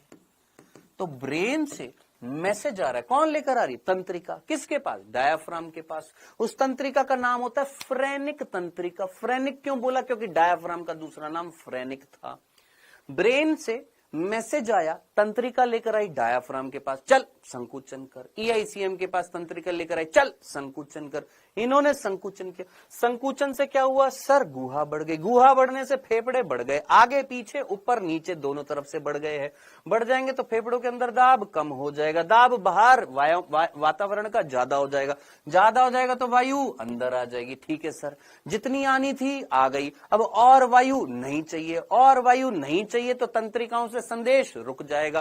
तंत्रिकाओं से संदेश रुक गया, रुक गया। संदेश क्या हो गया? रुक गया। संदेश जैसे ही रुक गया तो क्या ये मसल्स अपनी ओरिजिनल स्टेट में जाएंगी? हाँ सर। डायाफ्राम कैसा हो जाएगा सर? डायाफ्राम चपटा हो जाएगा। ईआईसीएम कैसी हो जाएगी सर? वापस से अपनी पुनः स्थिति में आ जाएंगी। ये अगर अपनी पुनः स्थिति में आ गए तो क्या एनर्जी खर्च होगी? नहीं, ये तो अपनी ओरिजिनल स्टेट में आ जाएंगे। क्या एनर्जी खर्च होगी? नहीं। कॉन्ट्रैक्ट करने के लिए एनर्जी खर्च होती है, वापस से ओरिजिनल परिस्थिति में आने के लिए एनर्जी थोड़ी ना खर्च होती है। तो एनर्जी खर्च होगी? नहीं, ये अपनी ओरिजिनल स्टेट में आ गए, आ गए। वक्ष गुहा का आयतन क्या हो जाएगा सर? कम हो जाएगा। फेफड़ों का आयतन क्या हो जाएगा गुरु? कम हो जाएगा। फेफड़ों के अंदर वायु का दाब बढ़ जाएगा, वायुमंडल में वायु का दाब कम हो जाएगा तो वायु बाहर निकल जाएगी। ये प्रक्रिया क्या कहलाएगी? एक्सपीरेशन। जो कैसी होएगी सर? निष्क्रिय। खत्म। इतनी सी बात थी, इतनी सी बात समझनी थी मेरे भाई, खत्म। ये था हमारा इंस्पिरेशन एक्सपीरेशन। बताओ मेरे भाई, ये इंस्पिरेशन एक्सपीरेशन किसको समझ में नहीं आया है? बोलो, ये इंस्पिरेशन एक्सपीरेशन में किसको समझ में नहीं आया था? बिल्कुल बेसिक सी चीज थी, बिल्कुल बेसिक सी चीज थी। कुल मिलाकर वायु का दाब बाहर ज्यादा करना है, अंदर कम करना है। फेफड़ों के अंदर कम कैसे करेंगे? सांस लेने के लिए फेफड़ों को फैलाएंगे। फेफड़ों को कहां से फैला सकते हैं? आगे पीछे से, ऊपर नीचे से। ऊपर नीचे से कैसे फैलाएंगे सर? इस डायाफ्राम को चपटा, डायाफ्राम को चपटा कर दिया, इससे तो ऊपर नीचे से फैल गए। आगे पीछे से फैलाने के लिए ईआईसीएम। डन हो जाएगा इंस्पिरेशन। एक्सपीरेशन करने के लिए वापस से डायाफ्राम गुंबद स्थिति में आ जाएगा, वापस से उरोस्थी और ये वक्षीय पिंजरा अपनी ओरिजिनल स्टेट में आ जाएगा। जैसे अभी मैं हूं, वापस अपनी ओरिजिनल स्टेट, खत्म, एक्सपीरेशन हो जाएगा। डन, क्लियर है? ये हमारी एनसीईआरटी का डायग्राम है। इस एनसीईआरटी के डायग्राम में देख, संकुचित होता हुआ डायाफ्राम, ये इंस्पिरेशन का है और ये एक्सपीरेशन का है। इंस्पिरेशन में क्या दिखाया हुआ है सर? इंस्पिरेशन में दिखाया है कि डायाफ्राम में क्या हो रहा है सर? संकुचन हो रहा है। डायाफ्राम में अगर संकुचन होएगा तो डायाफ्राम कैसा हो जाएगा सर? चपटा हो जाएगा। ये देख, नीचे की तरफ तीर किस चीज को दिखा रहा है कि डायाफ्राम नीचे आएगा। डायाफ्राम नीचे आएगा तो फेफड़ों के अंदर वायु, फेफड़ों के अंदर वायु का दाब कम हो जाएगा तो वायु बाहर से अंदर आ जाएगी। वक्ष के आयतन में क्या हो जाएगी सर? वृद्धि हो जाएगी। फेफड़ों के आयतन में क्या हो जाएगी गुरु? वृद्धि हो जाएगी। पसली उरोस्थी फैलेंगी तो पिंजरा फैलेगा। तो इनके फैलाने के लिए रेस्पॉन्सिबल कौन था? ईआईसीएम। ईआईसीएम में संकुचन तो ये फैलेंगे, और डायाफ्राम में संकुचन तो डायाफ्राम चपटा हो जाएगा, जिससे वक्ष के आयतन में वृद्धि हो जाएगी। पसलियों का जो पिंजर है उसमें वृद्धि हो जाएगी। वायु का फेफड़े जो है, वायु बाहर से अंदर चली जाएगी। हाँ जी, बोलो, क्या यहां तक की बात? ये सोनू नाम से बालक है, इसको बाहर निकाल देना यहां से। यहां तक की बात क्लियर है? ये हमारा क्या था? Inspiration. Same to same expiration, just इसका अपोजिट है, बस यहां पर चीजें अपनी ओरिजिनल स्टेट में जा रही हैं। नेक्स्ट टॉपिक जो आता है वो आता है श्वसन संबंधी आयतन और क्षमताएं। अब ये श्वसन संबंधी आयतन और क्षमताएं जो है, ये हम कल के लेक्चर में इसको पढ़ेंगे और इस चैप्टर को कल की कल में समाप्त कर देंगे। ठीक है, तो ये क्षमताएं और आयतन जो होती हैं, अभी सिर्फ इतना सा याद रखना, 4 प्रकार की क्षमताएं हैं, 4 प्रकार के आयतन हैं, 5 प्रकार की क्षमताएं हैं। 4 प्रकार के आयतन है, 4 प्रकार के आयतन है, कहां गए, 4 प्रकार के आयतन है, 5 प्रकार की क्षमताएं हैं। आयतन जो होते हैं उनका हम पता करते हैं किससे, एक यंत्र से जिसका नाम होता है स्पायरोमीटर। ये स्पायरोमीटर होता है जिससे हम किसका पता करते हैं, सर आयतन का पता करते हैं। आयतन को यूज में लेकर हम क्षमताएं निकालते हैं। ठीक है, तो ये क्वेश्चन पूछा गया था पिछले साल, अगर याद आ रहा हो किसी को तो याद रखना। 4 प्रकार की क्षमता, 4 प्रकार के वॉल्यूम, 5 प्रकार की कैपेसिटीज, ये हम देखेंगे, जिसमें से ये 4 प्रकार के जो वॉल्यूम है ये हम पता करते हैं किससे, एक यंत्र से जिसका नाम है स्पायरोमीटर। तो याद रखना, श्वसन गतिविधियों में सम्मिलित वायु के आयतन जो होते हैं, उन आयतन का आकलन जो होता है, इवैल्यूएशन जो होता है, वो हम किससे करते हैं, स्पायरोमीटर की सहायता से करते हैं। तो स्पायरोमीटर से हम क्या पता करते हैं, मूल्य पता करते हैं, वैल्यूज पता करते हैं किसकी, 4 प्रकार के आयतन की। जब हमारे पास आयतन आ जाते हैं तो उन आयतन से हम क्या पता करते हैं, कैपेसिटीज पता करते हैं। तो 5 प्रकार की कैपेसिटी पढ़ेंगे, 4 प्रकार के आयतन पढ़ेंगे, और फिर उसके बाद ये पढ़ने के बाद में फिर गैसों का विनिमय देखेंगे, और गैसों का विनिमय देखने के बाद में फिर गैसों का परिवहन, गैसों के परिवहन के बाद में फिर श्वसन का नियमन, खत्म। 3 चीजें हैं, 3 चीजें कल कंप्लीट करेंगे, श्वसन से संबंधित फिर विकार। किसी का कोई प्रश्न है आप पूछ सकते हैं।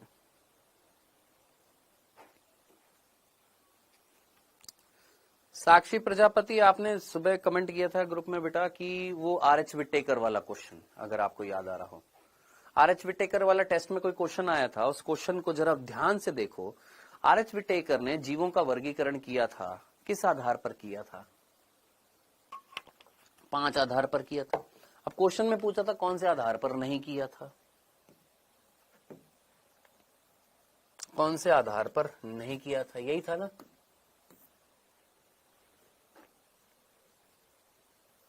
आर.एच. विटेकर द्वारा 5 जगत वर्गीकरण किस पर आधारित नहीं है, किस पर बेस्ड नहीं है, क्या काय संगठन की जटिलता पर आधारित था। काय मतलब बॉडी, बॉडी के संगठन पर डिपेंड कर रहा था। हाँ सर, यूनिसेल्युलर है कि मल्टीसेलुलर, क्या ये हमने लिखा था 5 में से, हाँ। पोषण का ढंग लिखा था, हाँ सर। याद करो, क्या ये हमने नहीं पढ़ा था। वर्णकों की उपस्थिति और अनुपस्थिति, क्या ये हमने कोई करेक्टर लिखा था, आर.एच. विटेकर ने क्या ये लक्षण लिया था, वर्णकों की उपस्थिति अनुपस्थिति, नहीं लिया था। सुपरिभाषित केंद्रक की उपस्थिति अनुपस्थिति, हाँ लिया था। केंद्रक है कि नहीं है, प्रोकैरियोटिक है कि यूकैरियोटिक। तुम क्यों बार बार एक ही चीज कंटिन्यूअसली उस ग्रुप में लगातार लिख रही हो, तुम यहां से वहां से कॉपी करके तुम खुद का कॉमन सेंस नहीं लगा सकते हो। मेरे को एक बात बताओ, तुम एनसीईआरटी नहीं पढ़ सकती हो, बताओ मेरे को एक चीज, क्या वर्णक लिए थे उन्होंने, लिया था वर्णक उन्होंने आर.एच. विटेकर ने। क्या तुमने एनसीईआरटी में 5 आधार जो लिखे हैं, उन 5 आधार में तुमने पढ़े। तुमको एक बच्चे ने भी ये चीज कल भी बताई थी, वापस वही चीज फिर वापस से तुम कंटिन्यूअसली यहां पर डाल रहे हो। एक नॉर्मल सा क्वेश्चन था, नॉर्मल से क्वेश्चन में एक नॉर्मल सा आंसर था।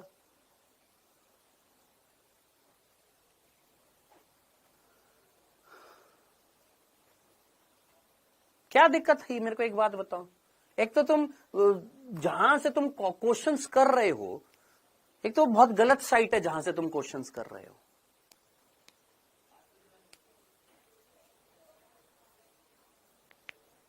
बोलो, और कोई, किसी का सवाल।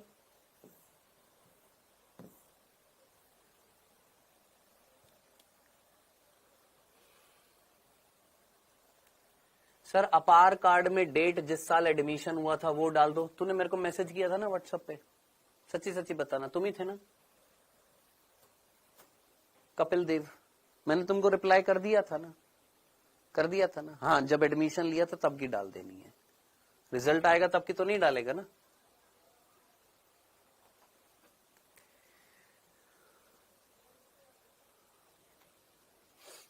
हाँ जी, क्या दिक्कत आ गई अमित कुमार। उभयचर और पिसीज और रेप्टेलिया के मध्य रखा गया है। उभयचरों को मछली और सरीसृपों के बीच में रखा गया है। क्यों? क्योंकि इनमें कशेरुक दंड पाया जाता है। क्यों इसलिए रखा गया? क्योंकि इनमें कशेरुक दंड पाया जाता है, इसलिए इनके बीच में रखा गया है। थोड़ा लॉजिक के साथ में सोचना अमित कुमार, कशेरुक दंड पाया जाता है इसलिए बीच में रखा गया है। कशेरुक दंड तो मछलियों में भी पाया जाता है, फिर इनको पहले क्यों रखा गया है? थोड़ा लॉजिक लगाओ। तो क्या ए आंसर आएगा? नहीं। इनके जीवन काल में दोनों क्लोम और फेफड़े द्वारा श्वसन पाया जाता है। अब जरा सोच, पिसीज में क्लोम होते हैं, रेप्टाइल्स में फेफड़े होते हैं, तो इससे पहले वाले पिसीज में क्लोम, इसके बाद वाले में उभयचर के बाद वाले में फेफड़े, तो इन दोनों के बीच के लक्षण दर्शाएगा। हाँ, क्लोम भी दर्शाएगा, फेफड़े भी दर्शाएगा, यानी बी करेक्ट आंसर हो गया। अब बी आपको यहां पर सेकंड ऑप्शन में दिख रहा है, ऊपर ए, थर्ड में ए, तो डेफिनेटली ए तो होगा नहीं। लगा सकते हो कॉमन सेंस। 3 कोष्ठकीय ये क्या होते हैं? हृदय रखते हैं। इससे पहले वाले में 2 कोष्ठकीय, इसके बाद वाले में 3 कोष्ठकीय, ये वाले 3 कोष्ठकीय। लेकिन अगर आपको याद आ रहा हो, हल्की सी बात अगर आपको याद आ रही हो, उभयचर सरीसृपों के अंदर हृदय इस तरीके से होता है, एक आलिंद एक निलय। उभयचरों के अंदर हृदय जो होता है इस तरीके से होता है, 2 आलिंद होते हैं, निलय एक होता है। ये एक दरार थी, आपको याद आ रही है? मैंने आपको बताई थी, ये नीचे तक नहीं फैलती है। सरीसृपों में ये दरार यहां तक पहुंच जाती है, पहुंच तो जाती है, लेकिन क्या पूर्ण रूप से विभाजित करती है? नहीं। लेकिन पक्षियों के अंदर ये पूर्ण रूप से नीचे पहुंच जाती है। अब जरा सोच, इसके और इसके बीच की कनेक्टिंग लिंक ये है। ठीक अमित, समझ में आ गया? ये अंडप्रजक तथा जरायुज होते हैं। मेरे को बताना, उभयचर अंडप्रजक जरायुज होते हैं? अंडप्रजक होते हैं। सी तो होएगा ही नहीं। नहीं, कोई पीडीएफ नहीं है, टेस्ट दो, खत्म, राम मिलान। तुम लोगों के नखरे झेल झेल के थक गया हूं मैं अब।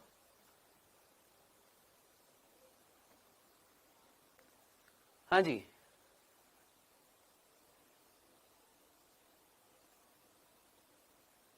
डीएनए पॉलीमरेज किसका या किसमें बहुलीकरण को प्रेरित करता है? राइबो न्यूक्लियोटाइड होगा नहीं, डीऑक्सी राइबो न्यूक्लियोसाइड ये होगा नहीं, डीऑक्सी राइबो न्यूक्लियोसाइड का तो करता नहीं है। 3 से 5 नहीं, 5 से 3 सीधा सीधा आंसर आ जाएगा, 5 से 3 असाध। डीऑक्सी राइबो न्यूक्लियोसाइड का थोड़ा ना करता है, डीऑक्सी राइबो न्यूक्लियोटाइड का करता है। कौन? DNA polymerase.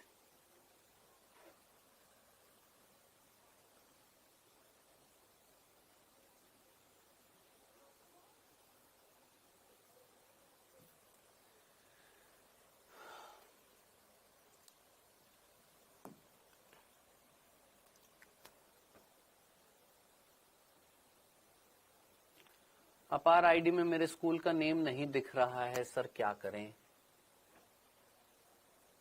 बेटा मैं इसमें क्या कर सकता हूं? मैं क्या कर सकता हूं? स्कूल का नाम नहीं दिख रहा है तो इसमें बता, मैं क्या कर सकता हूं भाई? बता, मैं कुछ कर सकता हूं इसमें? लॉजिकली जरा सोच, कोई एक सॉल्यूशन हो जो मैं आपको बता दूं। जाइए अपने स्कूल में जाकर बात करिए कि क्यों नहीं दिख रहा है मेरे पास अपार आईडी में आपके स्कूल का।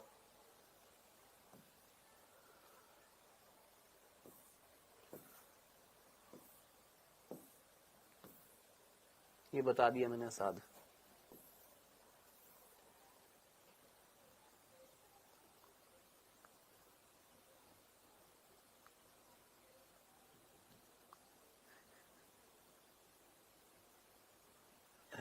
नरेंद्र सर, नरेंद्र सर आप आज एक काम करेंगे। नरेंद्र सर आज आप एक चीज पढ़ेंगे, आज human health and disease chapter पढ़ेंगे नरेंद्र सर आप। ह्यूमन हेल्थ एंड डिजीज का फर्स्ट लेक्चर पढ़ेंगे नरेंद्र सर आप। उस फर्स्ट लेक्चर में आप एक प्रतिजन और एक रोगाणु के बीच में डिफरेंस पढ़ेंगे, आज आप पढ़ेंगे आज आप। ठीक है, पढ़ना। ठीक है नरेंद्र सर, प्रतिजन और रोगाणु, पैथोजन और एंटीजन, इन दोनों में डिफरेंस बताया था। ठीक है नरेंद्र सर, आज आप ह्यूमन हेल्थ एंड डिजीज का फर्स्ट लेक्चर पढ़ेंगे।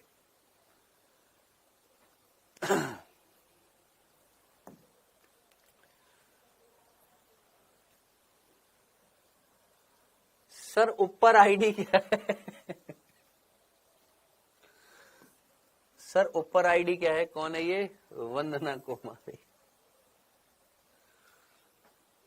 सर मेरी डेट ऑफ बर्थ चेंज करने के बाद बनवा लूं क्या अपार आईडी? हाँ बेटा बनवा लो। और जा सकते हैं, बिल्कुल जा सकते हैं। उमंग से बनाओ भाई, आईडी बन जाएगी। उमंग से बनाओ, डिजी लॉकर से बनाओ, किसी से भी बना लो अपार आईडी। ठीक है, जिनको नहीं पता अपार आईडी क्या है, यूट्यूब पे देख लो यार। इतने देखो, अगर आपके पास एक्सेसिव टाइम हो तो मतलब पढ़ाई के अलावा अंट संट जितना भी टाइम हो, आप बिल्कुल अपार आईडी देखे कैसे बनती है, कैसे बनती है, क्या बनती है। यूट्यूब पे वीडियोस हैं, सब कुछ। आपके पास टाइम की कमी है, इट मीन्स आप पढ़ाई कर रहे हैं। अपार आईडी जब फॉर्म निकलेगा तब भी बन जाएगी। हाँ, अपना आधार कार्ड अपडेट रखना, बस इतना कर लेना। आधार कार्ड में आपके कोई गड़बड़ी नहीं होनी चाहिए। मम्मी का नाम, पापा का नाम, डेट ऑफ बर्थ, ये आपका खुद का नाम, ये करेक्ट होना चाहिए। आपका एड्रेस करेक्ट होना चाहिए, बस आधार कार्ड में सही होना चाहिए। ठीक है जी, चलो कल मिलते हैं बेटा। इस चैप्टर को खत्म करेंगे, श्वसन और गैसों के विनिमय को। क्वेश्चन डालूंगा मैं इस चैप्टर के आज होमवर्क में। सारे क्वेश्चन करने हैं आपने, सारे के सारे। बाय बाय बच्चों, टेक केयर। सर मेरे फोटो काली हो गई है। नहीं, एक कमेंट तो जाते जाते देखूंगा। सर मेरा फोटो काला दिया है तो क्या करूं, मैं गोरी हो जाऊं? बाय।